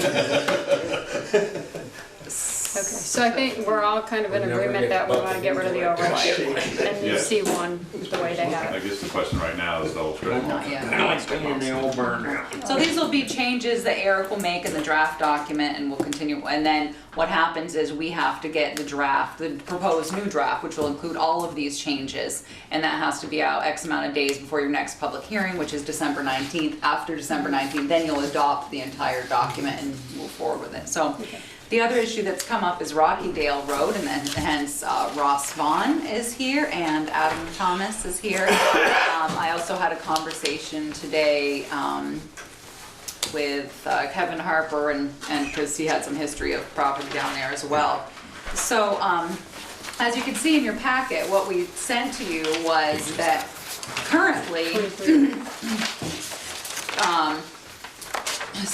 they are designated RC1. So just to be clear, Ross is the proud owner of where Rockydale Pizza used to be, and Adam owns the business that currently houses Bees Wrap and two apartments. So they are currently in RC1, Residential Commercial District, and the PC had proposed that they went to RA1, but after hearing from Ross and then speaking with Terry Thomas as well, I suppose who had talked to Adam, Eric and I are thinking maybe instead of going that maybe you should go to village residential, because currently in residential commercial, there's no restaurant. But Ross has been non-compliant for a while. I mean, that's just the way it was, but it had been a pre-existing business, so he was able to be grandfathered, correct, Eric, under old, because he kept this restaurant. So by moving to village residential, it actually makes him compliant because there becomes a restaurant there. It allows office space, so if Adam or Ross wanted to add office space, they could. What it doesn't do is neither district makes BSRAP compliant, but we all know that has been Vermont Coffee Roasters, it's been Autumn Harp, and it's been several things. Honey Lights, yeah, Illuminate Demond, Spice Mill, that's it, I couldn't think of it. So it has a nice history of being non-compliant. So since you can't fix everything, one of the ideas that Eric and I have is to extend the non-compliance, where if you only have 1 year, currently if you lost a tenant, you would only have 1 year to get a similar tenant back in. This would give you 2 years to do that. So it gives you a little bit, more leeway. The great thing, that we need to think about is we like having business down there, and we love the fact that BSRAP is doing so well. As I told you, over $1 million in sales that they hit this year. I know they're looking for expansion space. The great thing is too, when those trucks are coming, they're not coming on town road, they're on 116. So we like that. So they're going on their property. So we did speak with, I think Eric spoke with Sue and about the change, and I think you can't speak on behalf of the planning commission. I know, just your own person. I know, we spoke to Chris Pearley today, he was in to give his 2 cents, and, there you go. Gonna make it, Governor? Just water it, Governor. Just water, yeah. So you had been trying to reduce the density, is that correct? We weren't trying to increase the density. I think the input that we got mostly when we were looking at this was the one gentleman who had something to say about and brought to our attention about the wildlife corridor through there. And so I think we were responding to that more than anything. Yeah, so Can you hear him, Ross, talking about a wildlife corridor? Come or jump up to the front. Yeah, okay. I don't remember the discussion mostly was It was Randy Moran. So to keep the density similar, RA1 is 1 unit per acre and RC1 is 1 unit per acre, whereas village residential is 2 units per acre. So that was, UKEP, instead of keeping all the uses the same, they decided to go with RA1 because it kept the density the same. So they had to choose one or the other. And they kept RA1 and RC1 were more closely related in density. But you can see that some of the uses go away between RC1 and RA1. Yeah. So you lose the uses, office space. The other thing is too, for Ross is, your current zoning, you could have 2 dwelling units per acre. The change would have moved you to 1 dwelling unit per acre, but now this would, on a multifamily, but this would move you back to 2 dwelling units per acre. I know you had talked about the possibility of putting in a Well, the septic apartment house? system that I installed last year can handle over 2,000 gallons a day. It's a large system. The engineer for the state said, well, you can handle up to 12 bedrooms. So that was just one perk. He says, if this doesn't work as a restaurant, well, I wasn't really up on all this zoning and all this stuff and getting education on it. But I just found that the new classification is just highly restrictive with all the things that have been going down there. I mean, it's been a restaurant and or bar for over 40 years.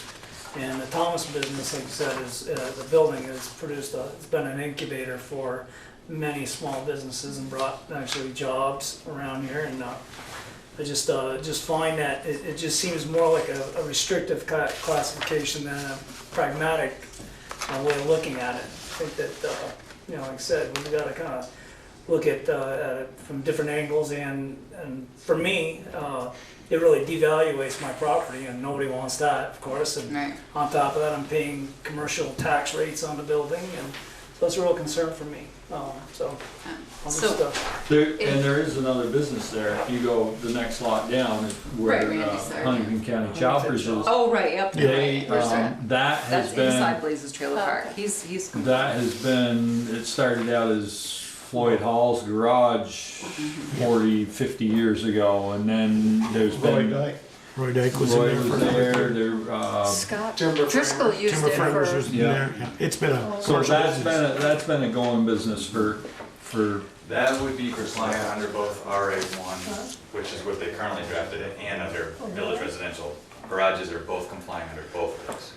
so can I? What do they call it under this? Because I don't see it as often here under VR. Is it called something I'm missing? Business service? I don't know, well, maybe that's okay. That's the one we were gonna add, I was thinking about adding it. Okay, to village residential. So here's my question, Add auto in, repair. So, yeah, so in that's- RA1, you have, as a conditional use, multifamily dwelling, but you don't have that in village residential. If Ross is thinking about putting up a 6-unit. No, it does say dwelling It's under multifamily right here, but it, Where? are you in VR? I'm in VR, yeah. I It's right see. up here, right under here, dwelling. Oh.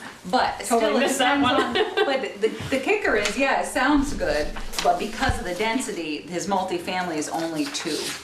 Is only two. The other thing is too, which, even though Adam's building is currently an RC, if you looked at the definition, light industry was only allowed on a portion of Lover's Lane, so light industry was never extended to Rockydale anyways, and whether or not, the tough thing is, this is what I found going through this with Eric, and God bless the PC, I'll tell you right now, because because of where village residential runs, you have to look at the map. So what might be great for Adam in his location is not good at the rest of VR, Right. where you would love something there, but not somewhere else. So that So became a little VR bit tricky. is all the light blue. So all plank, 90% of plank road, then it loops. That's And a then you got all weird. these little pieces here. And Oh, that's the flood zone. Yeah. No, I was talking about, It goes all the way on the These little things? backside. Yeah. what are those? Those are the Those are the other- flood zone? Yeah, that's the flood zone, so you got that blue. So it's all this upper Mountain Street, Yeah. not the first level of house, but the second. Mean up by Melissa D's? Rep. So this is So Mountain village Street. So up the residential becomes up mountainside. there, So it's if you crazy. look, if you look at And the, then all of King House. if you look at the definition of village residential, it's a new zone that we have proposed, right? To Yeah. add density around, sort of around the edges of high-density residential. That's what it was meant to do. Yeah. And the purpose of this district is to create transitional zone between the village core and the surrounding rural agricultural area. The district shall allow for increased residential density and compatible small business and civic uses in areas extending outward from Bristol Village. The intent of this district is to extend the character of the village into adjoining areas that are currently less densely developed to provide opportunities for residential growth in proximity to downtown Bristol. That works for the area that we proposed as village residential. Yep. I can't, personally, I'm not sure it meets what we're trying to accomplish for the Rockydale area. Maybe RA1 doesn't either. Yeah, but that's the I don't trick. know that VR necessarily does. I I don't know if it gets us closer to it. That's what we thought, it got us a little closer, It gets us but closer, it's tough, and right? with this extension of the non-conforming use language, I think that gives all existing businesses in the Rockydale area the ability to continue to function as they currently do. Yep.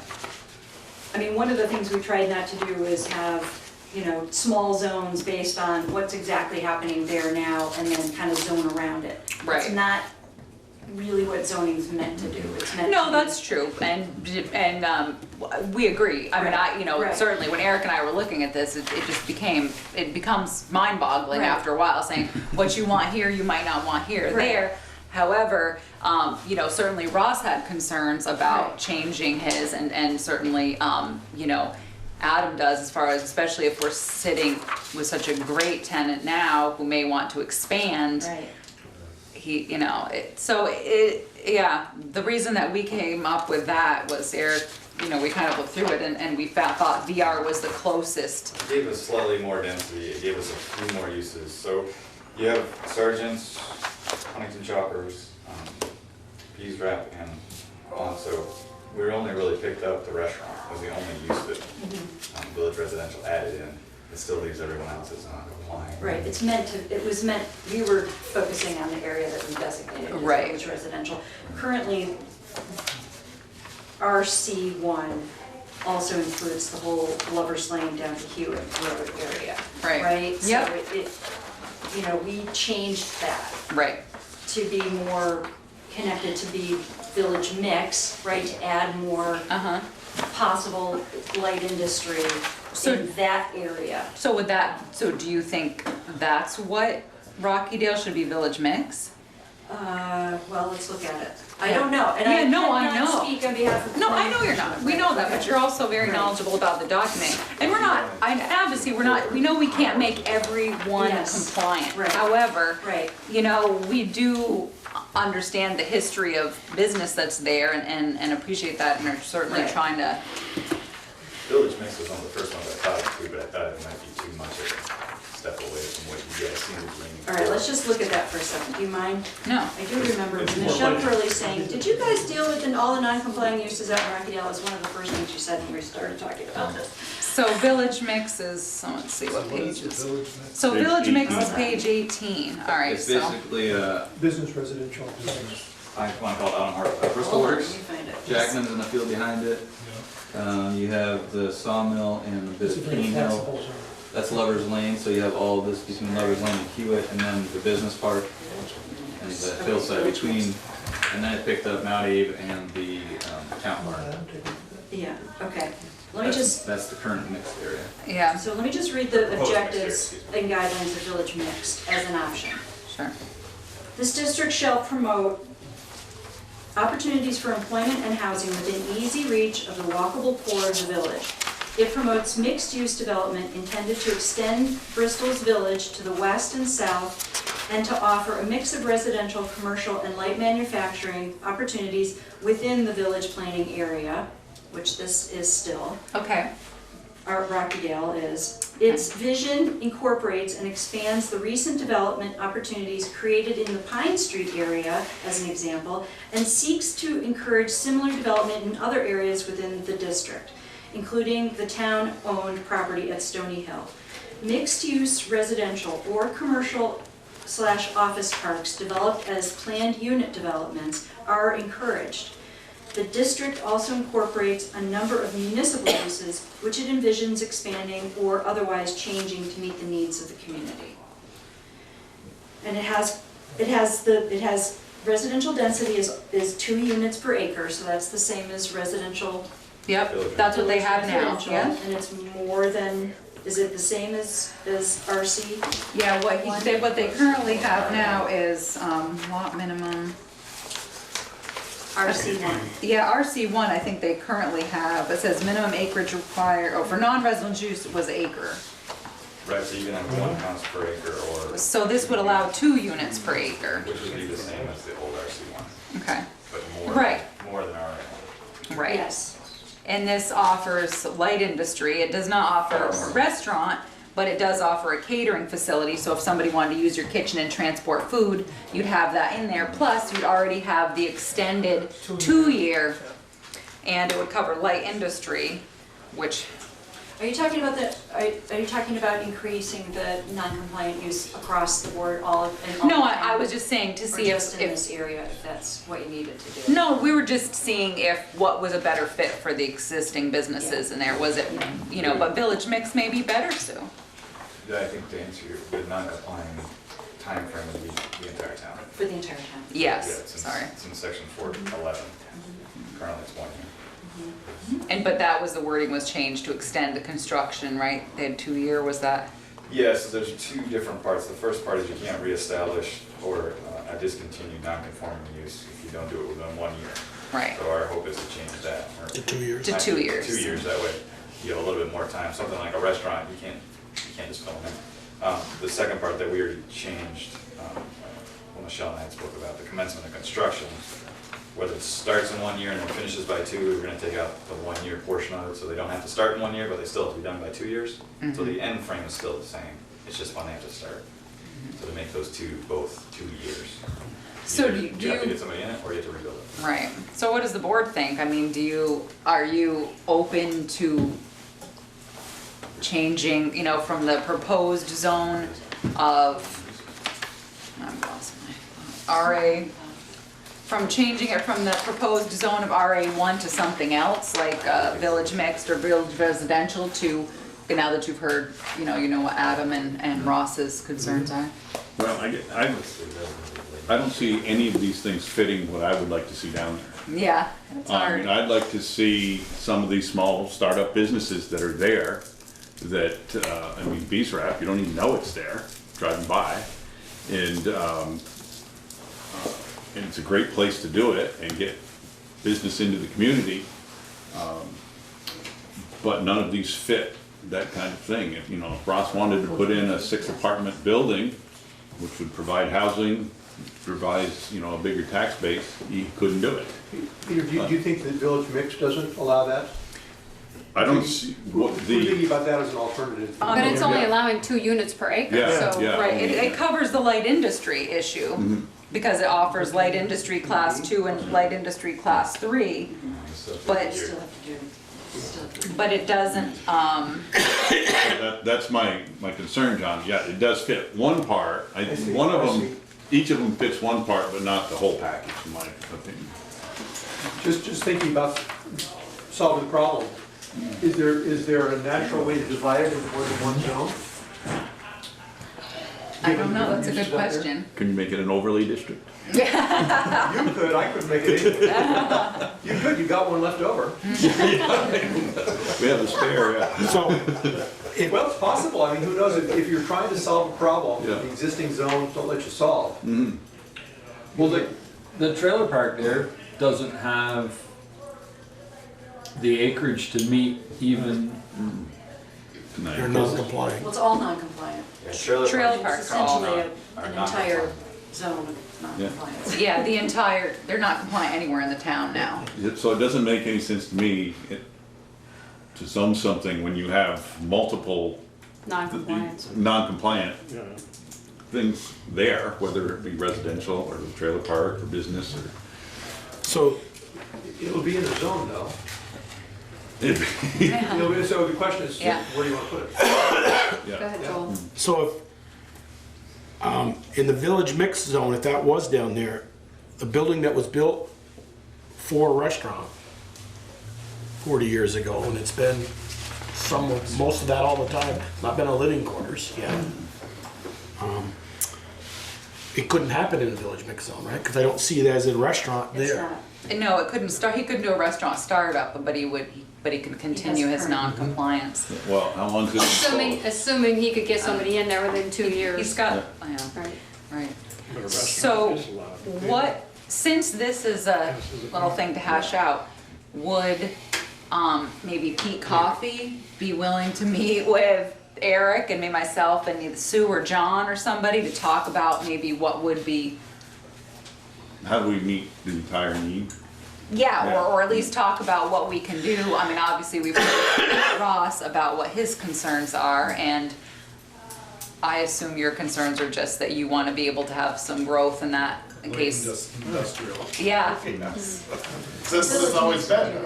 right. Right, and that's what it was built Exactly. for. Well, then I think you guys So answered my question. instead of trying to hash it out tonight, maybe we'll do it in a smaller group and come back with a How can they proposal let to it the continue board. that way? It's I because don't it's been understand considered why open light to that. industry can't just be added as a conditional use to VR. And maybe it can, but since But you it gotta wasn't realize- That's the simplest solution. But if you add it to it, you add it to the whole district, so you have to be aware of, you know, the other people who add it. There's no zone that allows you high density and I don't have a problem with people Okay. going there's for nothing that, No. most of this stuff when you start getting industry in there, it's gonna drop the residential. Yeah, and that makes sense. And two, there's also the goals and objectives. So the select board is willing to, so if Peter's willing to do that and participate in a conversation with Sue, John, Eric, myself, to come back to the select board with a recommendation, we know how you feel about the overlay. And unless anyone else has any other ones, you could move on, because I don't think, unless any of the board members have any more zoning issues. I would I think just those are suggest the one big thing, one deals. thing to look at, is the Bristol Pond an overlay in effect? No, we It's set not. up a whole. So we set up a whole just for new that zone pond. for Bristol Right. Pond, because nothing was Those fitting. camps, Right. Bristol Pond camps. Yeah, Right. so that's something we've done, it's sort of ad hoc, maybe there's some possibility. Yeah. That makes sense, John. And it's not Because spot that's a zoning one-off. because it's a whole. Yeah, it's so would you or Sue be willing to help us and help Eric and myself get through that to try to, as we don't want I to just want to change be careful to your. not be acting on behalf of. No, the you're planning just commission. Sue Kavanaugh, resident of Maple Street, and, Or to cut a deal, I mean, we Yeah, right. just No. cannot be doing that. no, Yeah. because you know they want to change it, so it would be nice, and I know the board, certainly and myself, I don't want to undercut your objectives and guidelines. You have a great process and you've been through it, so you have Yes. insight to help us figure this out for certainly Ross, wherever else, We can whoever else help is down you there. explore the options so that you can make There a you good go. decision.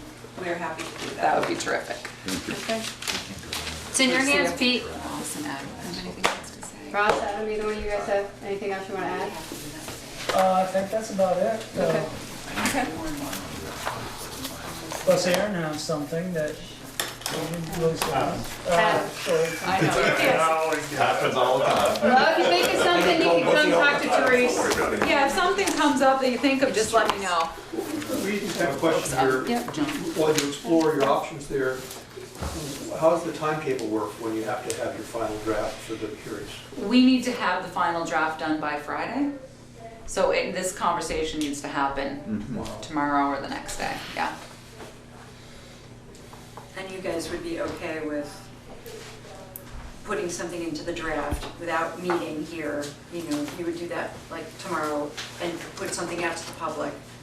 Well, I'd like to Take meet your- with Peter and Eric and either John or yourself Yeah. tomorrow or the next day to Right. kind of come up with something. Right. And then Eric's Send it putting the draft out, yeah. Yes, okay, Because we have to have it up before the next public Yes. hearing, as you well know. yeah. So, But then, how soon after that you have to be done, like that Well, then, night, right? um, After the public hearing? right, yeah, Very soon. they will deal with it on the Yes. 19th, yeah, and that's why we're trying to get all the changes made. Yeah, yeah. Um, it's Tomorrow, what's a good time? I could meet in the morning, nice. you're I out of can't, I town. am leaving till Monday. Peter, what's your morning schedule? I think I'm good. Making Gotta go for his walk. No. Got a bowl, he's got Just got turkey. finished. You around? Just got finished. What time do you want to do tomorrow? Do you want to do like 8:30, 9 6 o'clock? AM. Yeah, no. You don't take care. That works 8:30? for me. All right, 8:30, so we'll hash that. All right, so if you think of anything overnight, email me or drop it, tape it to the front door. We'll find it in the morning or call and try to work something out. Don't spread. That's paper right, all that's over. right. You wake up now, so just call, leave a message on our voicemail. Okay? All right, do we wanna move on or have Brett come up or? I guess, do they have anybody else have any zoning issues we need to handle before next week? You guys? Anybody else? Any other? Okay. So do you wanna get through the other things and then have Brett come up, or should we have Brett come up now? Have to come up and then we Okay. can send All right, them. Brett. 20 minutes to be done at 8:05.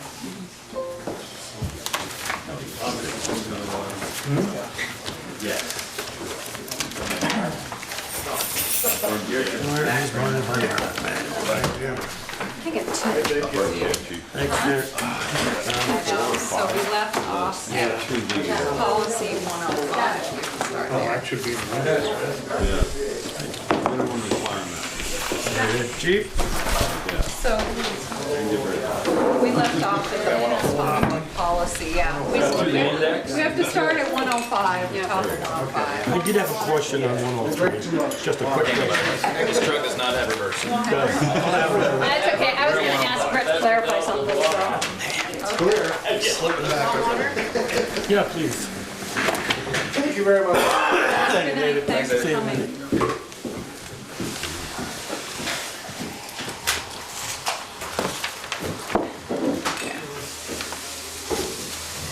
Okay.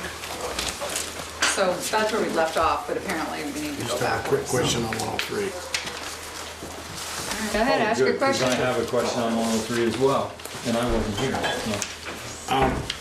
So someone puts their name in, does that name come to chief, to you, and who submits that name to us? The name comes to the chief and then he goes through they go through the background stuff, but then I was part of the interviews. That was one thing that you said you wanted to change. So as town administrator, I'd be part of the interviews and then they'd bring that recommendation to the select board.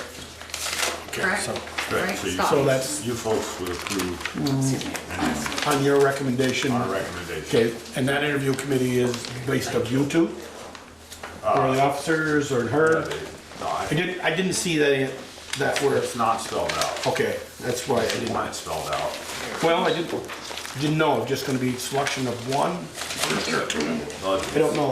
I just, It's all been officers, so they come in for their interview. Oh, no. But now we do the same interview process and we give you folks the name based on the recommendation, based on our recommendation. Brett, can you clarify something for me Yeah. too? Joel had asked you if, when we were talking about the 15%. Yep. If you would consider only the calls they could attend based on work schedule. So I just want to clarify. So if somebody works out of town during the day, their 15% won't be considered on, say you had 20, out of your 100 calls, 20 calls were during the daytime. That 15% wouldn't be included in it? So that's, no, Okay. it's 15% across the board, because I work out of town during the day. It would be looked at the end of the year, and as we talked about in detail last time, those extenuating circumstances, if there's a work conflict, we'd have to go back and look, if someone did make that 15% and, they showed us, well, I worked every time we had a call, all but 15%. But I don't really think that's gonna be an issue. Okay. Because those of us who do work out of town, are gone 10+ hours a day, those people make a large percentage of calls. Do you have your question? Yeah, Yep. able Where are to the meet- people? 103, able to meet medical requirements, NFPA standard. Who's in charge of the health changes if, that require re-examination? So if someone, as it's written out in the standard, if someone comes to you or shows a significant change in their health status, you're gonna recommend to them, and should they refuse, then it's gonna have to push up the chain to you folks, if it's pretty obvious someone's had a significant change, but, as we know, you could look like the perfect human specimen, but there may be some underlying health condition. And so this is the same physical we go through now. It's just asking everyone who comes through our door from this point forward, because for that very reason, there may be that underlying health condition. Maybe they have a heart condition they're not even aware of. And to put them through the exertion and the training you go through as a firefighter, that's gonna be a decision only their physician and they can make together. Right, but if there's a significant change, I go through that, or is that covered later on? Am I getting ahead of myself? Light duty mean? No. If I recall, when we enacted this, one of the issues was, say I have a tremendous weight gain or weight loss. That's a criteria for reevaluation. Yes. Is it set up so you've got somebody who's monitoring that, or is the chief monitoring that, or is there a process for it, or have you got that far yet? There's no process for it. I mean, there's certainly recommendations out there based on your age, whether you be evaluated annually or every 5 years. And again, ultimately, it's my responsibility to look at the individual and have them hopefully communicate with me. But if there's an obvious change in someone's health condition, and I'm not a physician, but you hope those people will communicate with you, and other people will notice, whether it's a friend in the department or a spouse or a significant other, and say, I'm really worried about my husband or my wife, and they're afraid to say anything to you. I know you're getting into some HIPAA stuff. Yeah. You know, and it's a very fine line, but I'm assuming any department would have that same practice. And please correct me if I'm wrong. Well, I was just curious, because I was Yeah. part of this, and I know we discussed it when we enacted it, that, you know, who was gonna be in charge of that, and I didn't see it spelled out anywhere, and I didn't know if you got that. Ideally, Just a question. Yeah, ideally, the town would recommend, highly recommend, you know, this is the town of Bristol's position. This is who we want you to go to for this particular physical. That's, in a perfect world, that's what we want you to do. And legally, I don't know if we can do that. That way it's, you know, fair across the board. Right, yeah, and I can't recall the, in the new in the draft personnel policy, there is a piece on light duty, and Pam and I did have a discussion with a provider, someone that we would refer someone to. And so I believe, if we sign this contract, which we have to review and meet, we could recommend, say, hey, you know what, Brad, I noticed you're limping. You know what, I think that you need to go be evaluated by our person, and then we give you your name and you make an appointment, and then you go. Once you're there, obviously it's not, we don't know, but if they need you to return to work in a way, you know, she will let us know what she can. But yes, we would have the ability to send someone to be evaluated, no matter, you know, what the department was. And it would be someone that's that we have a contract with, and So it would be at our expense then? yeah, it would go through, you know, she'd obviously bill health insurance, and then go Just from as there. it is now, that's the practice. Yeah. So, Okay. And then, the other one under that, it's newly appointed employees of the department with firefighter 1 certification or equivalent are required to serve 1-year probation period upon appointment. Is this probation the same for a new firefighter 1 as for, somebody who comes in with training. who comes from another department? Yes. Yeah, I can't even read my own damn writing. That's we had this discussion, because that's a town policy, Yeah. that everybody, regardless of Okay. your training, Yep. has to be under probation. And then written in here are, you know, depending on when someone joins the fire department, they may not be able to fulfill their requirement, their certification requirement, because of when they join within that 12 months, so that probationary period can be extended with your folks' approval, so they can finish the requirements. So, That's basically something we've always had. yes. I'm good. To that? Okay, and then moving on to 105. I have one question on 104. If you go through the 6 months and then says the fire chief shall submit to the fire chief the detailing circumstances. So does the fire chief recommend that, okay, he didn't meet even his 6 months, he still didn't meet his 15% or whatever, then he needs to be out, he or she needs to get out of the department. Does that, he or she have the ability to, like you're getting suspended or fired, do you have a recourse to come in front of the full board and present your case?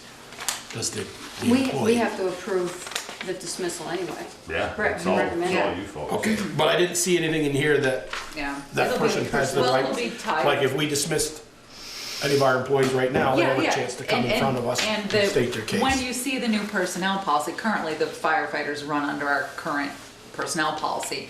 When we finally get the draft to you, which I don't see you getting at this point till like February or something, is you're more spelled out. Firefighters are more spelled out in that policy, and so, but yes, they would all fall under the same, because they're entitled to due process. Okay, yeah, that's what I want to make sure to get their due process. Yep. Okay. 105. So you just want to do it like if you have a question, if not, we'll just keep moving. Is that what your plan is, Yeah, I Michelle? think so. Okay. So just for the record, the only change I had from the ones we've covered so far was Ted asked to have the word changed in policy 104 from will to may, which I have a Yeah. track change document going on here, which I did. And they approved a couple changes on our minimum requirements, which I can give you if you don't have. Or I guess no, those were just This notes. is later on. Yeah, fine. Those were just notes. It doesn't mean we necessarily agree with them, that just Right, means no, nobody but had any we'll give it changes back to to them. them, All right. exactly. 105.3, I think I asked you this, Brett, but you know they're compliant with NIFA standards because basically all the trainings are approved that they go to through you, and they should be, Yep. when they advertise them, they should be NIFA Yeah, and compliant. they're aware, you know, whether they sign up for something that meets that standard or it's equivalent, so. If it's like not, many then of what would our- you say? Would you still allow them to go? Oh, yeah, absolutely, we encourage any outside training, but we just want them to know that it's not compliant with the standard, so. So does that mean, if it's not compliant with the NIFA standards, does that mean they don't get that credit for part of their certification? No, if It's it's still part- equivalent, you know, but it's just not necessarily in line. Remember, it's a standard. Right. It's not a policy, it's a standard that we're Right. trying to obtain. So have the standardization across the board, everybody's getting the same training. Right, so those hours still are considered part of their training hours? Yeah, absolutely. Because I know in some of my training, if it's not considered certain approved, then it's not considered And part of that everybody's training is certification. approved ahead of Okay. time. And if there's any question, they always ask, but. Okay. Right. Anybody have any other questions or comments on 105? Okay. 106? 107? 108? And Go just ahead. obviously for these are things we're already doing, so it's just 109? Okay, the next page, 110 through 114, does anybody have any questions? I'm not gonna go through them one by one. Okay, 115 through 118?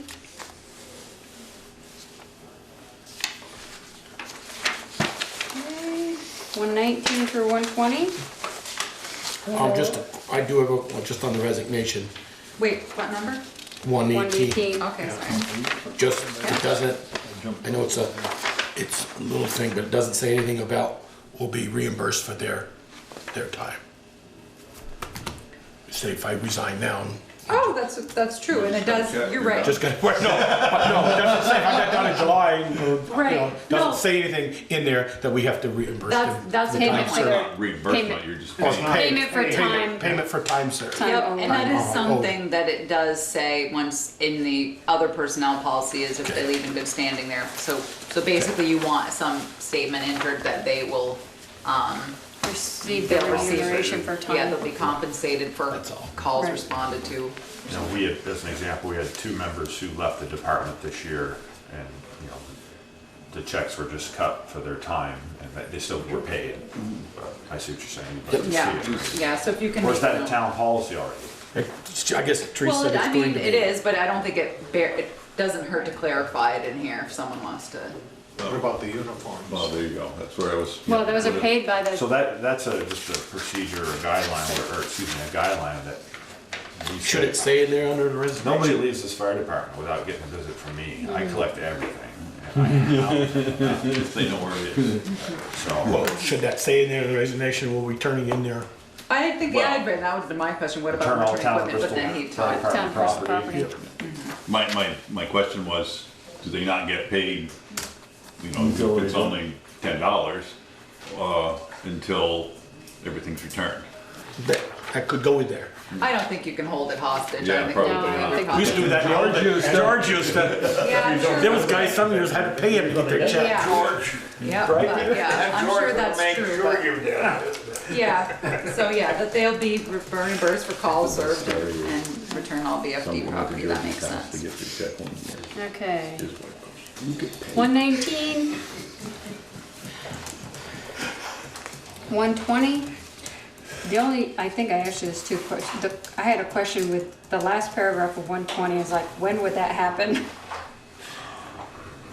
Within the management discretion of the duties of the department personnel may be limited to non-emergency functions. I mean, is that like medical leave? No, and as I stated to you in the email, that shouldn't even be there. Oh, okay. That wasn't sure which one you were saying should be deleted. Yeah, Okay, no, so that should be. Because my question was, if so, does that person have to meet the training requirements? I have it lined out in this Okay. edited document, Okay. if you folks are okay with that. Yeah, that's fine. Yep. Okay, 120.1.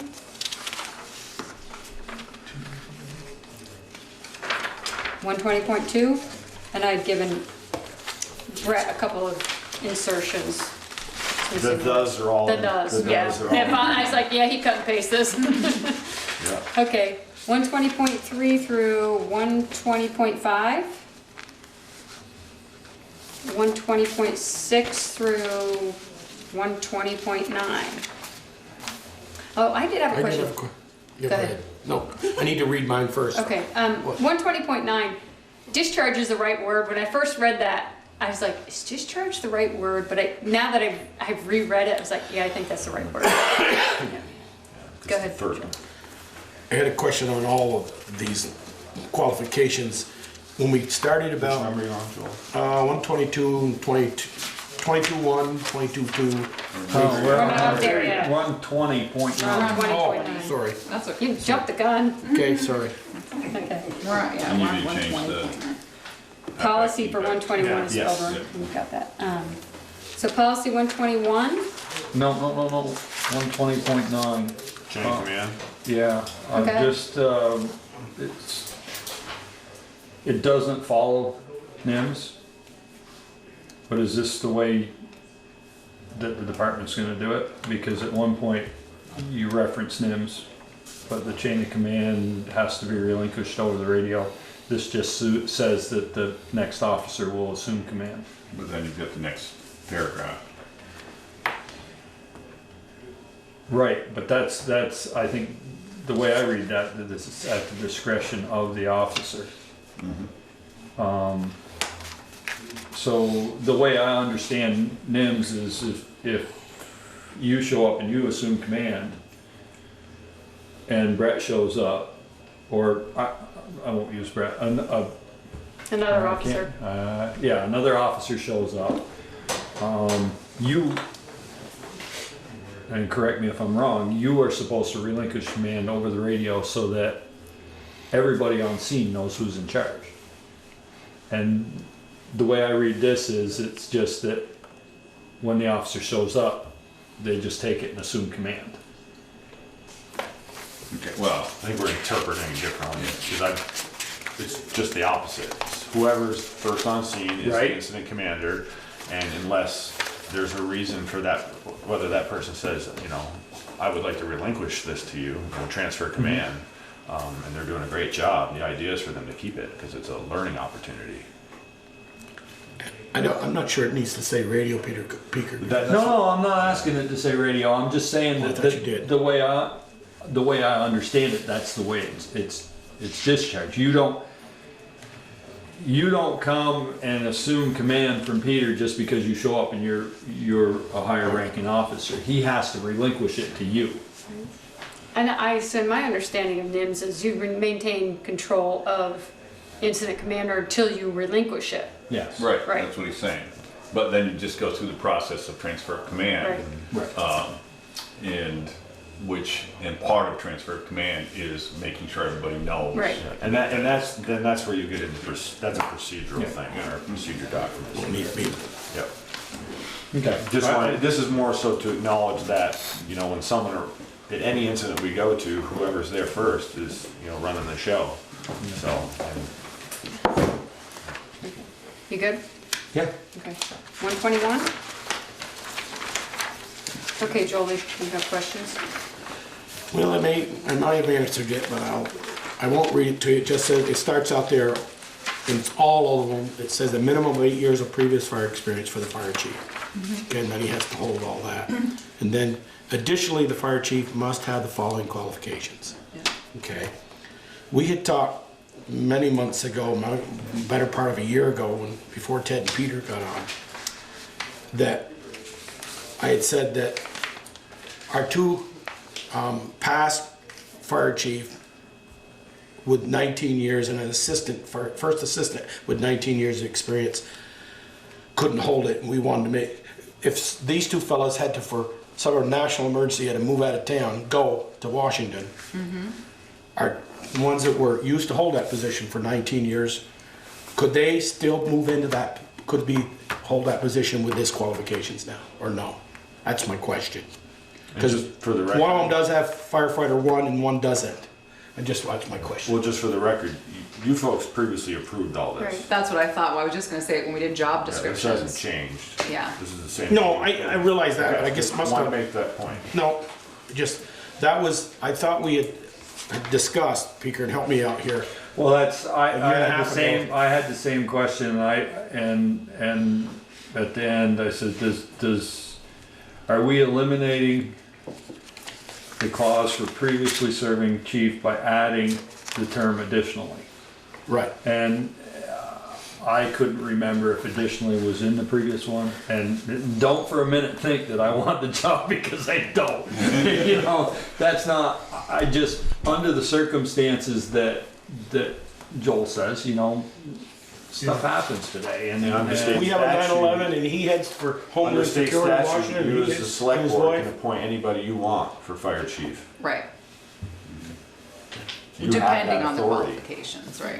You guys have that authority. Well, if you say depending on the No, I mean, qualifications, then. that's not what I meant to say. Yeah, you're right. He's right. You could appoint anybody you want, and you These could are just change the job recommendations, description. right? These, and you could change a job description. Say these two had to move out of town to do something, I don't know what, and you're right. You could revisit the job description because you're gonna have to advertise for the position. So you could revisit the job description, at that time, which I think might have been the end of the discussion you had last time too, when you went through all this a year or so ago to make the job descriptions. we wouldn't necessarily have to change a job description to put an interim.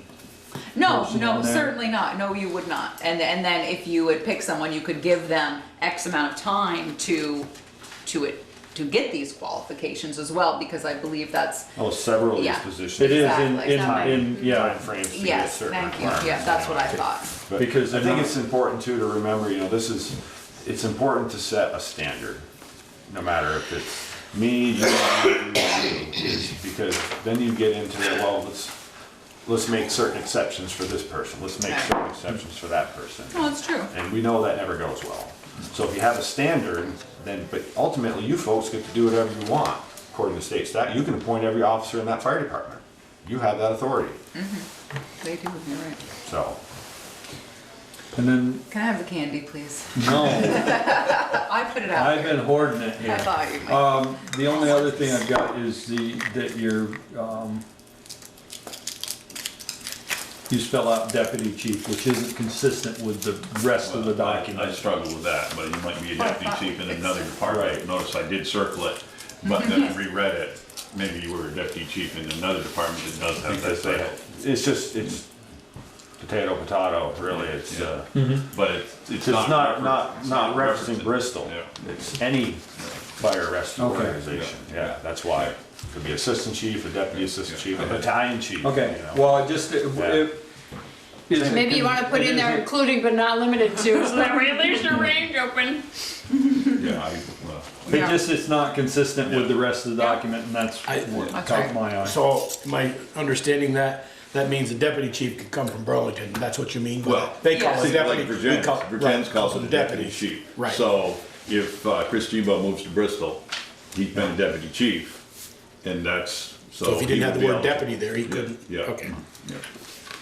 And But if you that's, put including but not limited to, it kinda leaves you, well, I suppose, yeah.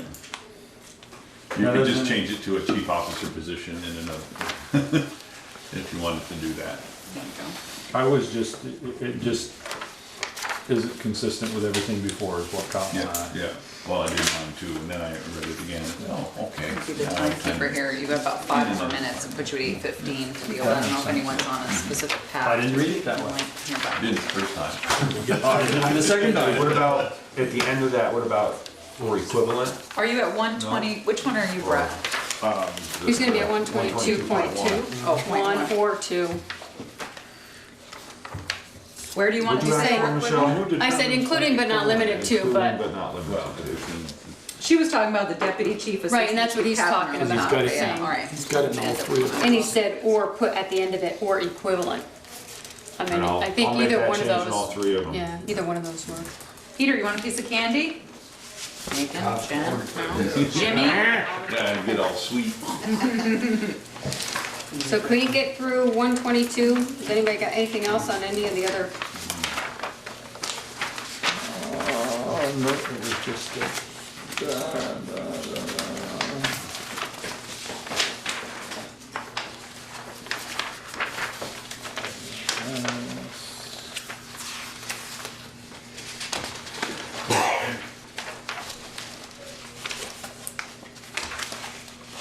You did a nice job on these. I like the fact that you took Michelle's advice and redid the sections and redoing the table of contents, and then you took Peter's copy suggestion, getting the procedures and stuff out to make them, it's nice, it flows a lot easier. So we good through 122, that section, and then we'll start on 123 next time around. I think it works. I do got a real quick one on 123 that you could look at. It's third one down. Those two, third and fourth one down. Paragraphs you're talking about? Yep, they're just the opposite of each other. I just wonder if switching one or the other would make them consistent. 123.1, Yeah. Which ones? where is it, all trucks shall be, All trucks shall be inspected, and compared to the truck equipment list immediately after every incident, two and separate at least things. once monthly. I know, but then the next one is portable fire extinguishers, self-contained breathing apparatus shall be inspected monthly and after each use. Just Flow? the the flow. flow. I never pick out anything, I never picked out anything like that. You just wanted to be the first to say that, Brett, before somebody else got it. You can read these things yourself 100 times, but you know. You until can't, get it's many true. sets of eyes, you know. I think it's true. After a while, you think it says, you know what you want it to say. Do we have time just to do the correction in the table of contents real quick, or not? We could just tell them So about that it. they're aware of it? Yeah.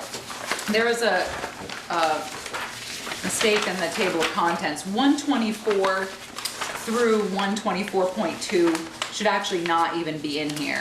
So once, Brett's tracking all the changes, so once you get through the entire document, he'll issue a new table of contents, and those things will be covered in the personnel policy, and Those must have been from a previous draft. Yeah. So. So 124 to 124, yeah, 124 should be procedures for election of certain officers. yeah, so he's gonna renumber from there down. So that's, So, Okay, so I'll just cross them out. yes. It goes to show you didn't even read those. I didn't jump to the policies. Well, I think after you look Okay. at it enough times, it kind of, but yeah, it was not only a mistake in the table of contents, but that numbering sequence was a mistake. The Yeah. content wasn't there, but the numbering sequence in the actual document, I'll send it to you. exactly. Great. Well, thank you guys very Thank you, much guys. for your time. So we will schedule you, so the next time you come, we will do policies and your capital equipment and your capital maybe. I gotta look, we gotta, it's Okay, well, getting a just little let me late for me now, that agenda already. Well, because we have the public hearing on zoning. Two other and planning. questions, if Ask you me just want, offline, or- if you wanna just look at what I wrote there, you can. We should get on here. Thank you. Okay, thank you guys. Thank you. Okay, revolving loan fund, committee's recommendation to loan Liz Lovely, Inc., $75,000 for 3 years with the first 3 payments, interest only, the entire loan at a rate of 4.75%, only after she provides proof she has restructured her long-term debt. I have a question for Ted and Peter. You both were at that meeting? Yes. So who is she supposed to be providing that proof of a restructured long-term debt to? To me, to you, to whom? Because I'm gonna be the one closing that loan, so I'm not sure how Good night, Amos. I would think that Fred Mazur, he's the one that brought it up, that she'd have to show it to him and he send it on to you. Okay, all right, I just wasn't sure. I didn't pick up on That's the that. way I would assume it was gonna go. He raised it as an issue. Right. I don't know, it says, absolutely agree. in his email, he says, after the select board makes their decision, you should follow up with Jen, town treasurer, Therese. Yeah, and I So- emailed her and let her know, that the select board in their motion would authorize me to sign the closing documents, but I'm like, I don't know what you expected for restructuring, so I wasn't sure, so. No. Okay, I'll just But let, he's the one that called that question and called for it to be resolved. So I Okay. think it should go through him that Okay. he's satisfied that she did that. okay, thank you, because I wasn't sure, I didn't know if you were expecting me to do We that. dodged that one, didn't we? That's called pass the buck. I just wanted to I make believe sure. he's also responsible for the establishment of a personal guarantee. Yeah. Yeah, that will come as part of the loan documents, so. Ooh. Jeez, waste gin like that. That's okay. I'll sit there and dry it out. Okay. Thank you for that. Watch them, they're always. Anybody have any questions? Somebody want to make a motion? So, as part of that motion, yeah. you Give would need- Teresa yeah, authority to sign all the execute the closing. documents. Yeah. Then just part of that have to be that Fred will, Yep. She'll provide proof of Yeah. restructured debt too. someone, got that, Tasha? Yeah, Pete Josh is like, what? I told her you were gonna do that. Second. And- Yeah. That's what they do, so. That's Any fine. discussion? All those in favor? Aye. Any opposed? Okay, motion carried. I took notes, Tasha, I can catch it later. So.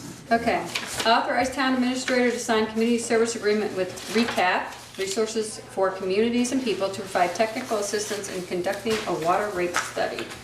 They are also, as part of our USDA, USDA, we need to have a vulnerability risk assessment. And he is, I found out, I talked to Jamie from Green Mountain Engineering, and I said, I don't remember doing this. He said, we haven't had that done. So this gentleman will also do that also for free. So this is part of my desire, after, certainly Jen and Peter are on board. We need to change our water rate. I mean, it's crazy. You can't explain it. It's this algebraic equation. And we need to, one of the things is the majority of the water users are probably minimum use users. So we need to really look at different rates. I've provided him with everything, 2 years of financials, 2 years of, billing and a bunch of information. So he'll be able to come back to us to help us get to a couple of different options. So I think my hope is to present you, obviously I'll have a draft budget for town report for water sewer, but what I'd really like is, prior to the May meeting, is to have a couple of, new user rate possibilities that we could move to that would take effect, July 1 with the new budget, so. Train coming in North Street. Yeah.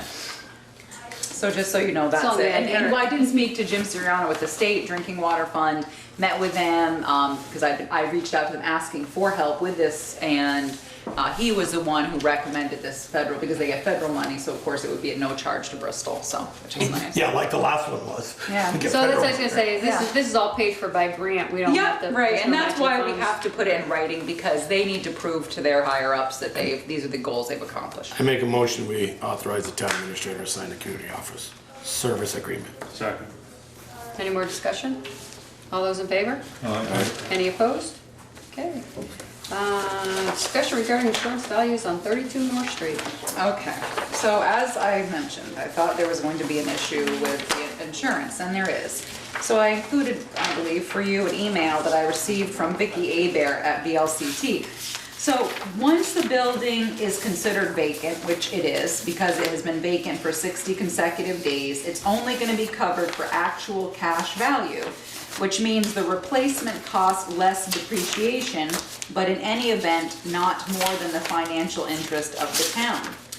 So, Well, the financial interest of the town is $342,000. Yeah, well, that's their guaranteed replacement cost. But, so, I also looked at the grand list values and wrote that down here.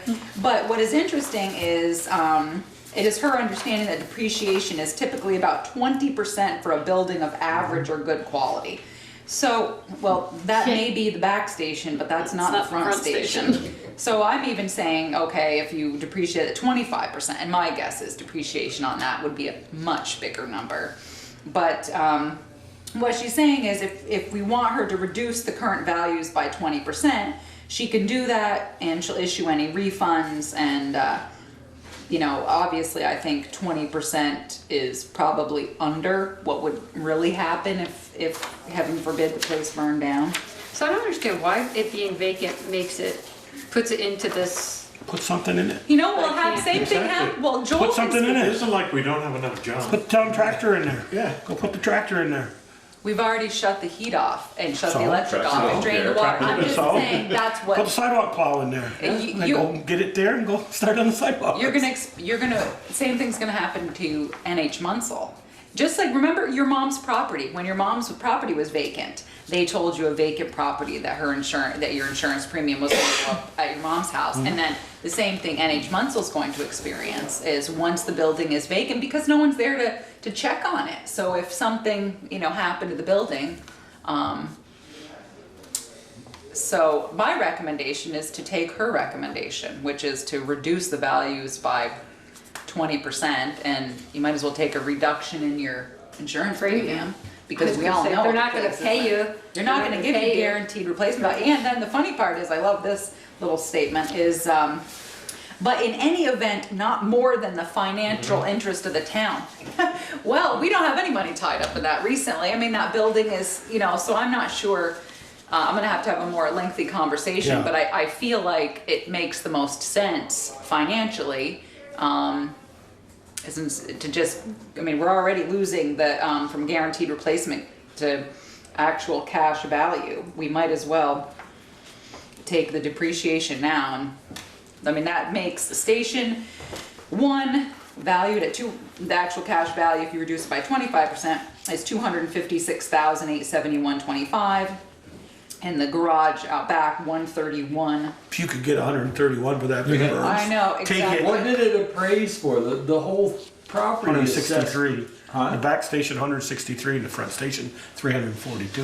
When, No, No. when Well, we did excuse the me. appraisal, when we did the appraisal. Oh, no, I don't know. when Bill Benton came in? When Yeah, it was something. 160 160, something, wasn't it? 180? I thought it was, 168. the way in the packet Yeah. That bill, yeah.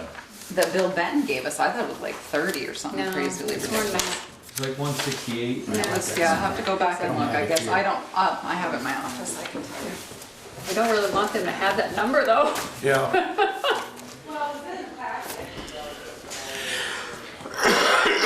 Well, I just, there's no power there. Yeah, for some reason I thought it was like 30. What do they think's gonna happen to it Yeah. unless I somebody had torches it? 30 on the brain, but, so let me see what he told you. Yeah, okay, 130,000. So it was 30, that was my fault, Peter, I had 130, I have my memory. So that's how much he appraised the whole property at, 130,000. Because when I was For reading both those in the numbers, land. when I was reading those numbers, I was like, wait a minute. Yeah, I Oh, know. yeah, we'll take that. So I mean, you might as well take advantage of the reduced payment. Sorry, I'll get a hold of her and ask her a couple questions, but move forward with the reduction in the, save some money on the premium as well. Okay, budget discussion. What are we discussing? Well, do you Thought we'd been doing want, that. do you want to do this e-ticket thing real quickly to 6A. kick that out? We called it 6A, but. Grant? Yeah. Sure. All right, so this is what Josh said. Therese, this is a quick turnaround grant opportunity. Can the board bless this so I could submit on 12/7? Thanks, Josh. It's the Vermont e-ticket project pilot 2 from Vermont Department of Public Safety. Jen, I'll give you a copy of this. It just came in, so don't worry about it. The Vermont e-ticket project pilot 2 was just announced and applications are being accepted. The e-ticket program will allow for electronic submission of traffic tickets and warnings directly without the added administrative duties of processing and mailing them in. All e-ticket hardware, printer, scanner, brackets, and software will be provided at no cost, and there's no matching funds. So, Send in electronically our, your ticket. our police report. Yeah, no, just the tickets. So, He is catching up. He's catching up. yep, so, I'm I happy to saw get movie. Jen on there, I so, saw a movie, grant, okay. So what happened? Bristol PD's grant. How long is this for? It's a project pilot, and when they'd already tried this, I guess, with local sheriffs and a few other people to try to see how it worked, and it worked, and now they're kind of, this is why it's like stage 2 of the pilot program, to get other,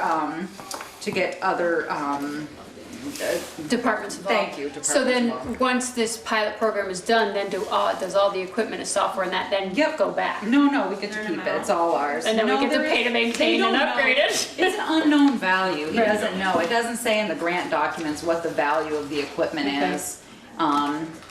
It's just, the Bristol Police Department is willing and will provide requested ticket data to e-ticket committee twice a year as requested. So there's a couple of things that they have to do in follow-up. But then the ability, or all the information and stuff is theirs. Okay. So Joel made a motion, somebody second? Any more discussion?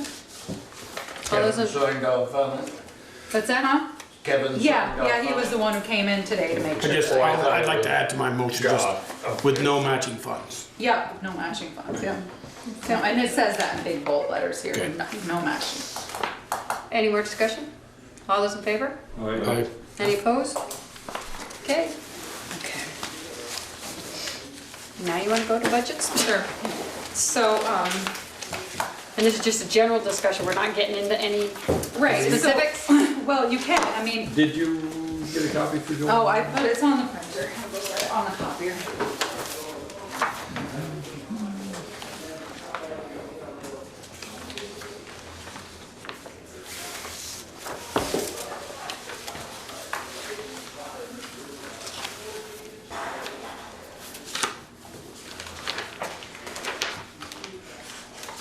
Grand list data yet? Where's that from now? Peter, is it possible that you could share with Peter because it jammed in the Yep. copier and now I have to. That was our plan to begin with. There you We already had a plan, but you said you were gonna print one. I did, but it jammed in the copier, so now I gotta deal with that. So do we have grand list information, or when do we get that, or? You're not gonna get grand list information until, oh, sorry, Brad, until April. After. Yeah.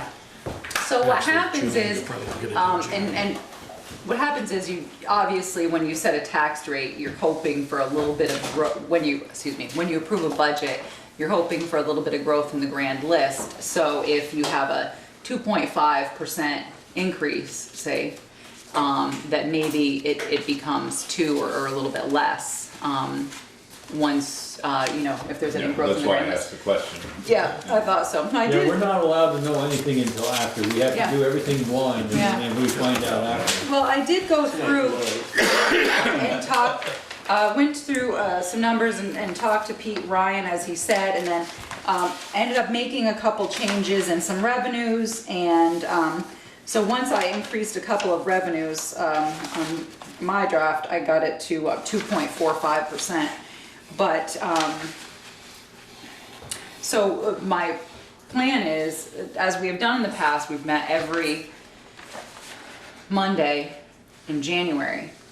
But what I was thinking was, next meeting, the 19th, you have the public hearing, which now that you've done a lot of the hard work and you've heard everybody's big issues, shouldn't be a big deal. And I was thinking about, since you heard from Brett tonight, getting Peter, Darla, and maybe even Kevin through here next Monday night. I've already met with them, some had homework, and we're doing a couple things, and we're gonna get back together. And then it would give you time to then the following week, when we met, we'd be able to kind of get into it, because I know last year the process dragged a little bit longer than it should have. So that following week would be January. Well, yeah, but, and that's the, do you want to meet on January 2nd? I don't know if we're, I mean, it's I not. won't be hungover. You won't be what? I won't be be hungover. Me either. I know, yeah. We did normally observe, No, no, I mean, I don't holidays. care. God knows Bigger we've days than that. worked on, I mean, I don't care either way, but I just wanted you to be aware of it, so. But anyways, so, we could certainly, I mean, I can answer some specific questions tonight. One of the things I did want to talk to you about was under other revenues on the first page, a transfer from fund balance. You know, in the past, we have taken money out of the fund balance and 30,000 or 10,000, and this year, I'm actually recommending that you don't take any.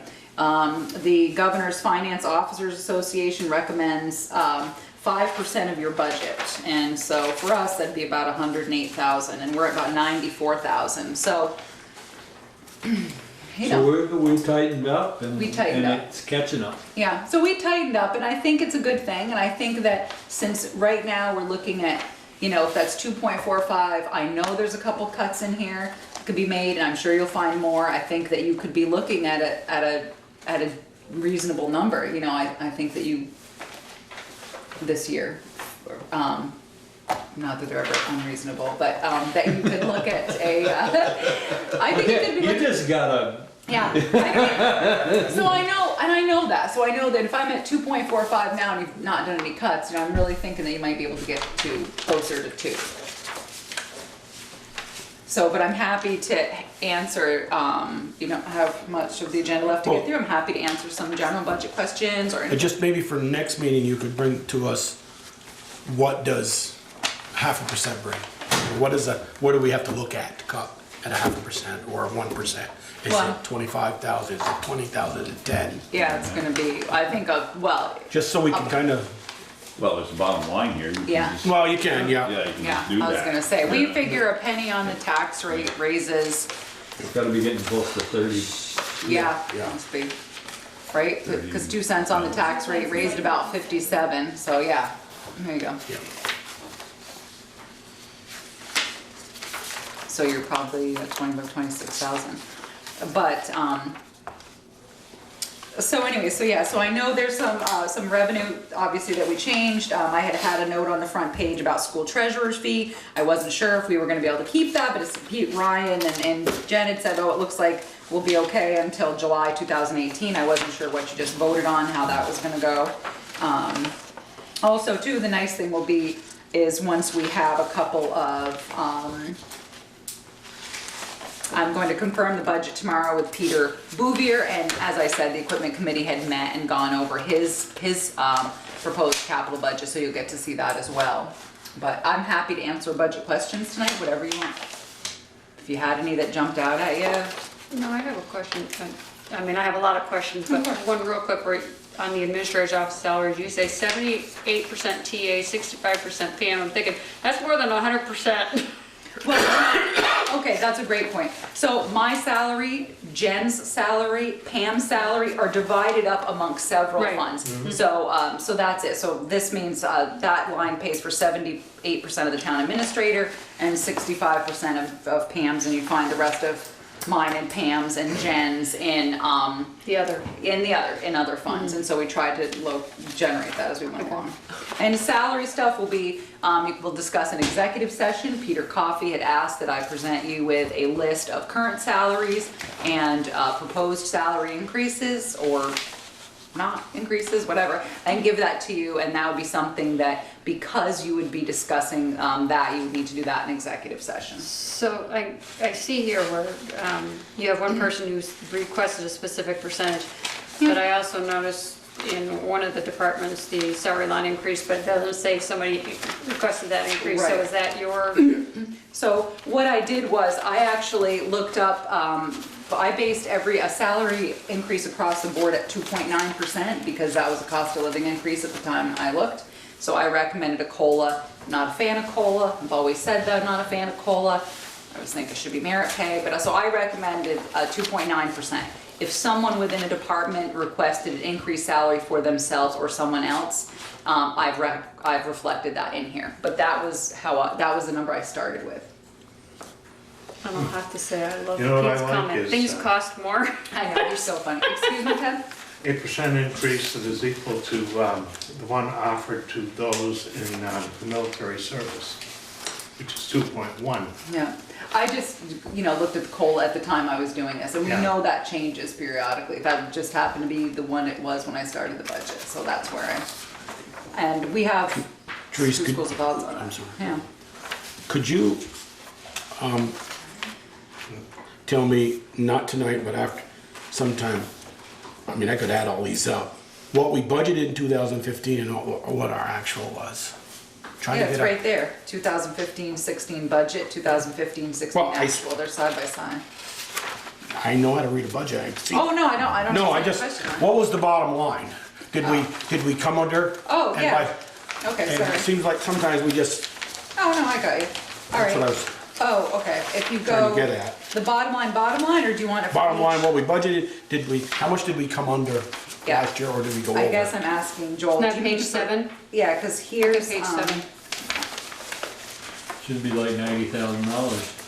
So, we budgeted 53. 553 net sport by taxes, and we came under, we raised 483 were spent.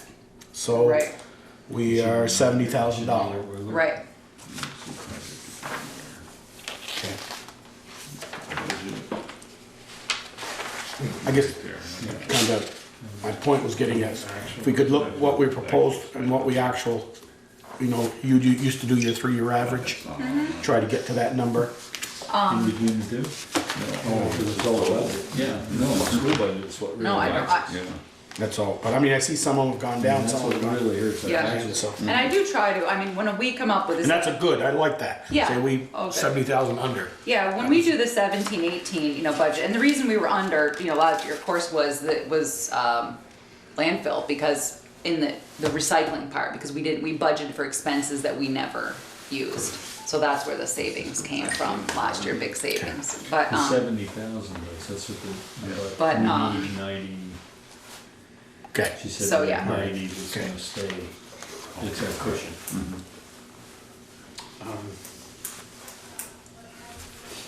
Does anybody else have any general budget questions?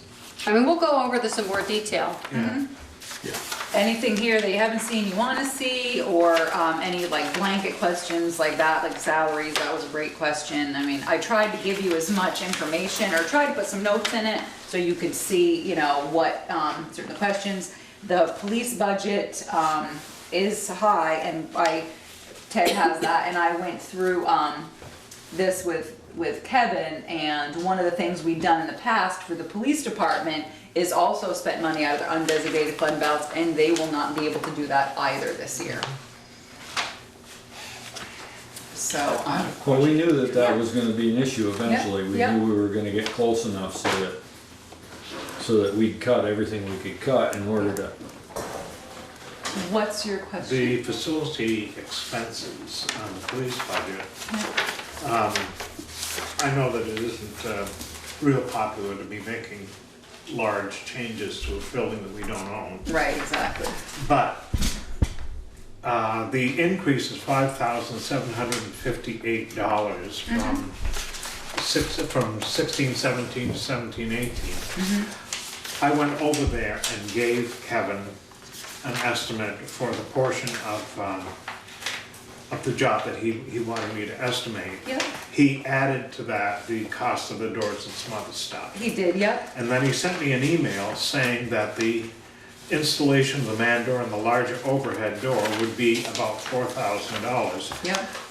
Where's the other $1,758? Great question. What happens is the agreement that the select board, a previous board signed with Bristol Works is that we pay a rent, which obviously Yes. increases, and we also pay a portion of what they call the triple net, which means we pay a percentage of the bills for plowing, sanding, salting, mowing, trash removal, based on the amount of square footage that we use, so the triple net increases. Okay, So so- that's, Yeah, this Yeah. difference is not completely No. absorbed by the doors. no, no. Okay. Clear as mud, right? No, it just isn't called out with that $1,700. So, for Peter and Ted, was there any questions? I mean, this is generally the information I've actually gotten better about giving them more notes and more information on it. Did you have any questions about the layout? Was there something you thought you wanted that you didn't have besides salaries, Peter or Ted? Just salaries, Okay. as far Okay. as I was concerned. All right, excellent. Okay, perfect. Did you? Not sure we'll have any here.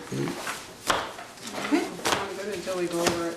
Yeah, line by line. Yeah. Okay. I'm good until we get down there.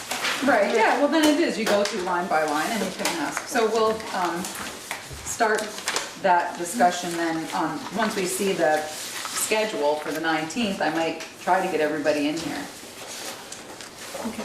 Last year I So we dragged, are meeting a week from tonight, is that? No, 2 weeks. I mean, 2 The weeks, sorry, the 19th. And then in January, you will go every Monday night in January and deal with budget stuff, if you need it. And what happens is, you do, the Monday night that you don't have a scheduled select board meeting, you'll have just budget, and we try not to put anything else on that agenda. You won't approve bills or anything like that. So, Okay, approval of minutes for November 21st. Jen, I had a couple of just changes. Paragraph 2, you had zoning board of appeal. Shouldn't that be adjustment? Okay. And then they're just space and typos, so I'm gonna get mine. Anybody else have any other changes? I wasn't here. Speaker doesn't have any. You could watch it on channel 16. I could have, but I don't get that. Somebody want to make a motion? Make a motion to accept the November 21st select board meeting minutes. Second? Second. Any discussion? All those in favor? Any opposed? Okay. Town clerk and treasurer's report, including liquor licenses. Nothing? Wow. thanks, Brett, thank you. Have a good night. The warrant, I'm still looking at, so I'll get that to you. Select board concerns. Peter, I'll start with you. I have nothing. Ted? Nothing? No? Beaker? Yes. See, I should start with you first, huh? Well, it gave me a minute to think. As you all know, I have a big problem with signs in the downtown. Well, now I have an even bigger problem. The crosswalk sign down by the National Bank of Middlebury is right behind the light. And you cannot see somebody standing in the crosswalk in the dark on the south side of the road because the light can't get to the crosswalk. Okay, south side of road, sign blocking light. Okay. So on the, This isn't street lights? Here? This is, No. or we were talking about? Down in front of the National Bank of Middlebury. Oh, well, this one here, when you're in the lane, you can't see when that walk sign, except for a couple of them, are blinking. I was on Main Street the other day and it was dark, and I knew they had to be blinking, and I looked and I looked and I looked, and I finally found where that crosswalk thing was. I'll still tell you, I think those square no right turns belong on that intersection. And we, yeah, and I Well, can we elaborate. voted to get one. And yes, and we just had the gentleman here, I met him the day after the last select board meeting, which I'll talk about in a minute, but yeah, so, all right. So 1995. crosswalk sign, south side of road, sign blocking light. is that the one I'll that, tell that Peter. sets right there? It's up on It's up on the pole. the, it's up next to the red light. Okay, I'll tell Pete, he'll have. And then the light on the other side is out, the last light. Yeah, by the which- ramp. You mean the We knew. street lights? Yeah. Yeah, and that one we knew, that's gonna be out for a little bit, we gotta Behind process it. It's like a red light. We're waiting What for red some light's parts. What happened to the trash barrel? It used to be in front of the National Bank of Middlebury. It got relocated to the Frenier Honey Lights, but trust, it's getting moved, so it's gonna be over back near the old Village Corner Store. Peter Bouvier's moving it for the last time, and he's moving them this time for the winter so that they're closer to a sign pole or something, so that way, because of the way the loader scoops snow off Main Street, he needs to do that. So I had been asked repeatedly to relocate it, so I relocated it, and then somebody was mad about two people were mad where I relocated it, although somebody wanted it there. So you know what, you just can't make it happen. You're not gonna win. You're not gonna win. It's not I'm like not, it's- those things are awful. So it's gonna be moved back to the other side of the street, but up from the National It Bank. just means that woman that's been putting household trash in it has to go a little bit further. Exactly. It's true, you can't stop it, it's true. Anything else, Beaker? I think I'm good. Jolie? Oh, a few things. The sign that says no parking on street when light is flashing, I know what it means, Uh-huh, but I was thinking, some people might think, oh, the lights aren't flashing. right. The street lights aren't flashing, so I'm gonna park on the street. It doesn't say the yellow light, snowband light. I thought Right. it should have said yellow snowband light. I don't know, the lights blink every night after a certain hour, so. Well, Right, that's what I'm saying. So we do need to update the, That sign no parking for the snow ban. And we need to update the ordinance. The letter that was sent to the people who buy parking permits clearly outlined which lights would be Yes. flashing. But yes, your ordinance needs to be changed, which the police chief is aware of, and we know we need to deal with the sign. So when that light is on, but if I parked out in front of my house and the light was flashing, I could still get towed. That's Yes. just for Main Yep. Street. Yeah, I knew that was. Yep. Okay, and then I looked over revolving loan. There's a couple that are September Yep. payments. Yeah, yep, and they're, We just restructured one of those here not this last summer. One of them might be an error. okay. So, yeah, and so you're all There's only set. one. Yeah, nope, you're gonna be There's good. only one. Well, one's a strike, one's your. The explanation the other night was that they're going to be upgraded to 11:30. Yeah, I'll be doing that in probably another 3-4 days. Yeah. Okay, thank you. Oh, I thought you were gonna say hours. We're back here by 4:30, so. Does that include the one that's August? I don't see any. No, the payment schedule, Oh, the that's- payment report. Oh, yeah, he's gonna join We that have one. one. Yeah. Isn't the one in August That's agreed a to pay little at the end of the behind. year? Yeah. fully? Yeah, one of them, The same one, Yeah. as always? Yes, Yes. yes, Joel, you're correct.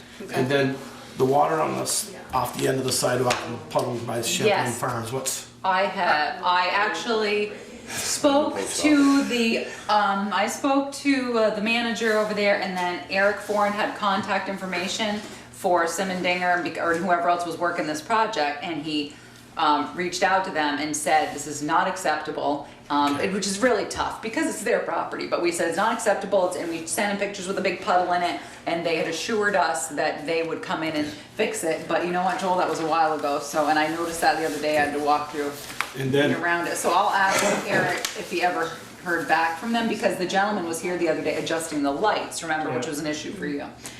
and then my last one is Water puddle. the water fix on Pine Street. Uh-huh. 2.5 days. Does that bill reflect anything to coming off? I mean, Actually, you know what, I was actually very that happy. seems like a lot of money to fix that water leak. You know, we received an estimate in advance. I went over the estimate with the road foreman. We brought up any issues that we may have had with VTUMs, and then I was actually happy when the bill came in because they did not invoice us for. 2.5 days. Oh, they did not. I mean, they started invoice- on Wednesday and They they did finished not on Friday. invoice us for any of, for the hours that they could have. I was actually very happy when the invoice came in, because you and I both know how many hours they were out there. And they weren't, and they felt, when I spoke to them about it, they said, no, we wanted to be fair. We had an estimate, this is what we should have done, and so All right. they were great about it. Okay, and that's all I have. So 60 seconds is enough do for have- any of this? No, No, you can't go back. now listen, Well, guys, go you ahead. brought up water, and I'm just curious, I know that the Mountain View Street project was done, and we used HDPE pipe, and did we change our ordinance to reflect that we allow that, or are we gonna change our ordinance to reflect that we allow that? I'd like to change the ordinance, and it's funny that you say that, because I'd given it to Jim Siriano at the state about 1.5 years ago, asking him for some assistance on it, and he said to me the other day, I still haven't got to that, and neither have I. But we're gonna have to make a change, Peter. I was thinking that when I had the meeting on the job site over there. Also to USDA, because we're taking USDA money, we can't say what we specify, want. yeah. So yeah, we do need to work on updating the ordinance, it's definitely on my list of things to do, but. I mean, at the very least, allow for HDPE and Blue Butte as water main alternatives. What was that one? Blue? Blue Butte is what B-U-T-E? I, Oh, thank you. Sure. What was that? you can spell it however you want, because I'm not the person to Okay, well, ask. I can double check, but here, this is. It's just, it's the Okay. blue that comes in 20-foot lengths like the Oh, ductile alright. iron. Yeah, and I did, that invoice was in, tonight, and, to pay 802, and I also billed, Bristol Co-housing, and so you saw that as well on the invoice. So, there was an incident on site, Friday, which I'm not sure if the select board is aware of, but, I'm aware, I was well, standing there. yes, you were standing there. So maybe you'd like to explain, but what happened? So the road closed signs were up. There was a woman that On lived Mountain Street, on Mountain Street. Mountain Street or Mountain? Mountain View? Street was Street. closed. Okay. And the signs were up in the middle of the road. Woman came around the sign and drove into the ditch and totaled her car. The ditch was only 3 inches deep. It wasn't a ditch, it was just a trench across Mountain Street. And what she claimed to the officer that she was only, the officer that investigated that she was only doing about 10 miles an hour, but for the damage done to the car and that, and I think probably what happened was she lived 2 houses down from there and she didn't want to get caught going through, so she was probably going a little bit more than 10 miles an hour. But we were there and all of a sudden there was this hellacious bang and I turned around and there was smoke everywhere. The airbags had deployed, it bent the frame on the car. She got hurt? Nobody got hurt.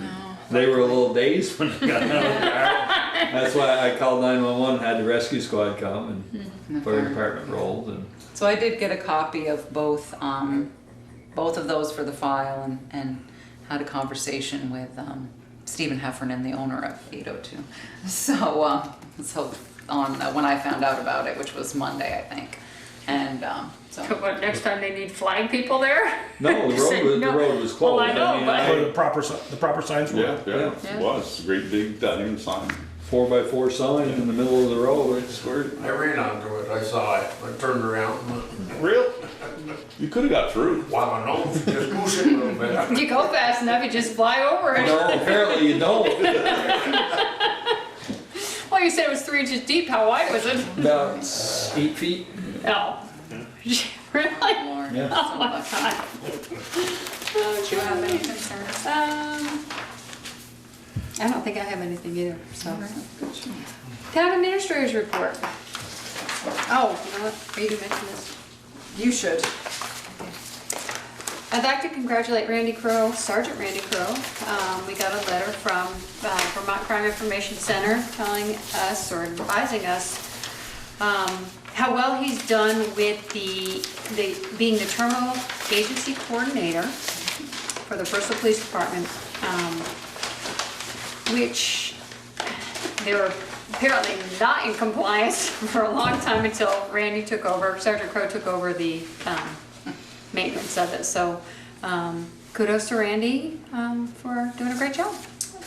That was very nice. I especially like the next to the last paragraph, where my most recent audit of the department in 2014 produced a commendable audit rating. Fewer than 10% of agencies achieve this standard. Yes. Yeah. I really thought that was excellent. Yeah, Good that's job, very Randy. good job. That's good. One of the questions I asked is. No, I passed. Oh, you passed, I missed that. Okay. Also for the past few years, the select board has given each employee $25 in Bristol bucks before Christmas. I need to know if you want to continue that trend, or not. That would be, I would have to. Well, we can do that. Years ago, they used to get a turkey or a I ham, guess, really? yeah, years ago, yeah, they would, and then they went away from that. You And I know. think, I don't remember, that was many years ago that they got a turkey or ham. We're talking 15 maybe years ago. And then there was something in the interim, and then Carol Wells was on the board, and they changed it to, I think it was, they used to give them a Shaw's gift card, so they could buy their own turkey or ham, that's what it was. And then when Carol came on the board, she suggested that people get Bristol bucks, which could be spent at participating businesses in Bristol. And I just don't know what your pleasure is there. Anybody? Oh. Always have? Huh? Always I was have? gonna say we always have, we've done In the budget. something. Yes, it's in the Yeah. budget. So move. Second? Second.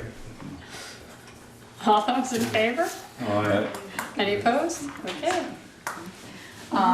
Also, so Peter Bouvier, Patty Coburn and Steve Gaia of the state met the day after your last select board meeting.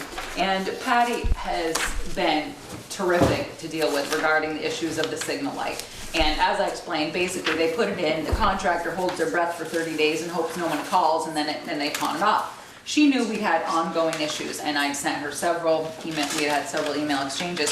Well, she came down with Steve, which was great, because it went to hell. And she said she wouldn't charge us for the visit. And it ended up being, you know how we occasionally have this issue where the signal, it stops. It had gotten a lot better, but I explained to her, we were being held hostage between, you know, somebody from Maine and somebody else. So when they came down, they took out the piece that we needed to mail back to Maine. They replaced the button, and then it wouldn't work at all. Then it was just kept going. So finally, poor Steve, Patty ended up leaving after a few hours, and Steve was on the phone with a gentleman from Maine, and they finally figured out that they had a wiring issue. He fixed that and put it back in the new button, and since then, we've been... Cross your fingers and pray to God. Yeah, we've been It's gonna good to work. go. Well, what was very interesting was both Patty and Steve said that it doesn't matter the manufacturer, everywhere in the country that these are installed, people have problems with them. ADA understands that we have problems, that you have problems with these buttons. But it's the best, basically it's the best current technology. Even though ADA is familiar that these don't always work and that there can become problems. We've gotten to a great position where it was only once in a blue moon that it was happening. And so we're hoping that this corrects the issue. So at the same time, he was gonna check the wiring to make sure you could put in your right arrow sign and get that ordered. So, but it was nice that Patty was here, and it ended up being that he ended up spending the entire day here, and she had told us that she would not bill us for this visit. So the fact he had to be here, 6-8 hours worked out all right for us. But she was great. It was nice to see that it, unfortunately, if it had to go wrong, at least 2 people from the state were here. And, Well, they were here 2 different days, weren't they? Because Yeah. weren't they here to meet you? And then I They saw them with all the straightened the lights. they equipment. straightened the lights. We had after that high wind, believe it or not, one of them turned.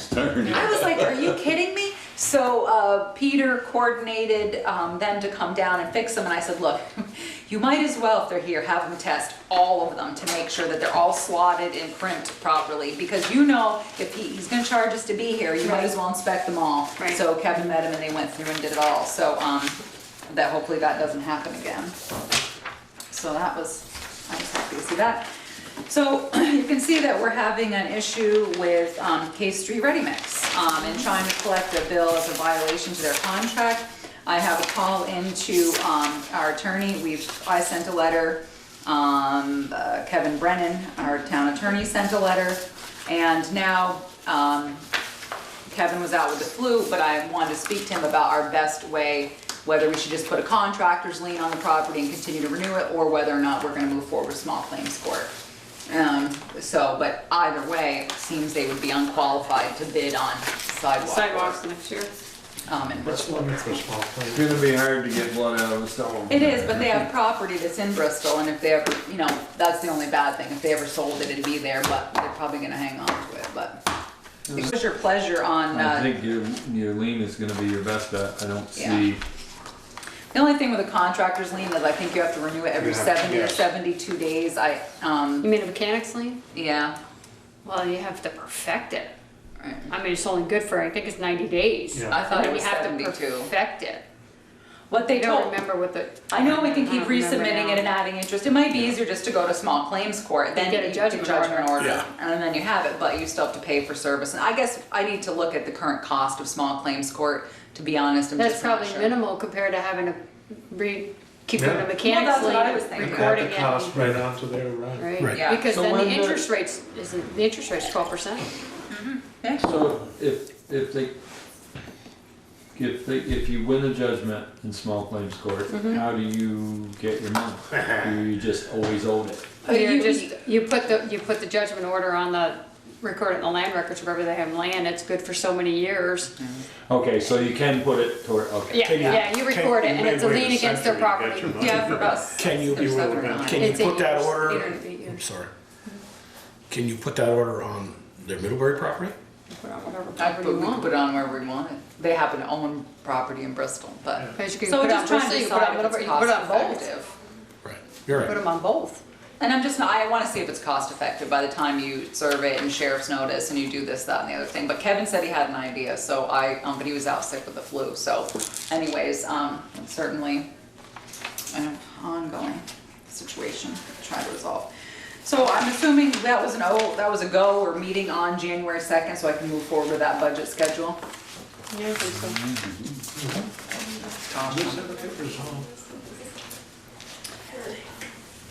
I don't know, you'd have to ask Eric, I'm not sure, to send him an email. Let's see, so I think that may be it, aside from budget discussion, that's it, we're good to go. I wanted to see this little plan. And there's no executive session. Did you have some Teresa, questions? I guess I still, I'll bring it up again. I mean, I see VTUM's email to you said, and the repair takes no more than 1 day. And the repair should take no more than 1 day. See you, Jim. And they billed us for 32 hours and 16 hours excavation. Well, but what I have that you don't have in there is I have their original estimate, which was generated, I'm not sure if it was prior to that, or I don't remember, but I have their original estimate before any of this happened, before any of it went wrong, and went over that estimate with the road foreman, because... Was the estimate close to what the bill was? It was that, yeah. Yeah, they didn't end up charging us overcharge at all. That's why I was a little worried. I still have not seen the bill from Acre Excavating for Rockydale Road, just by pointing that out to him.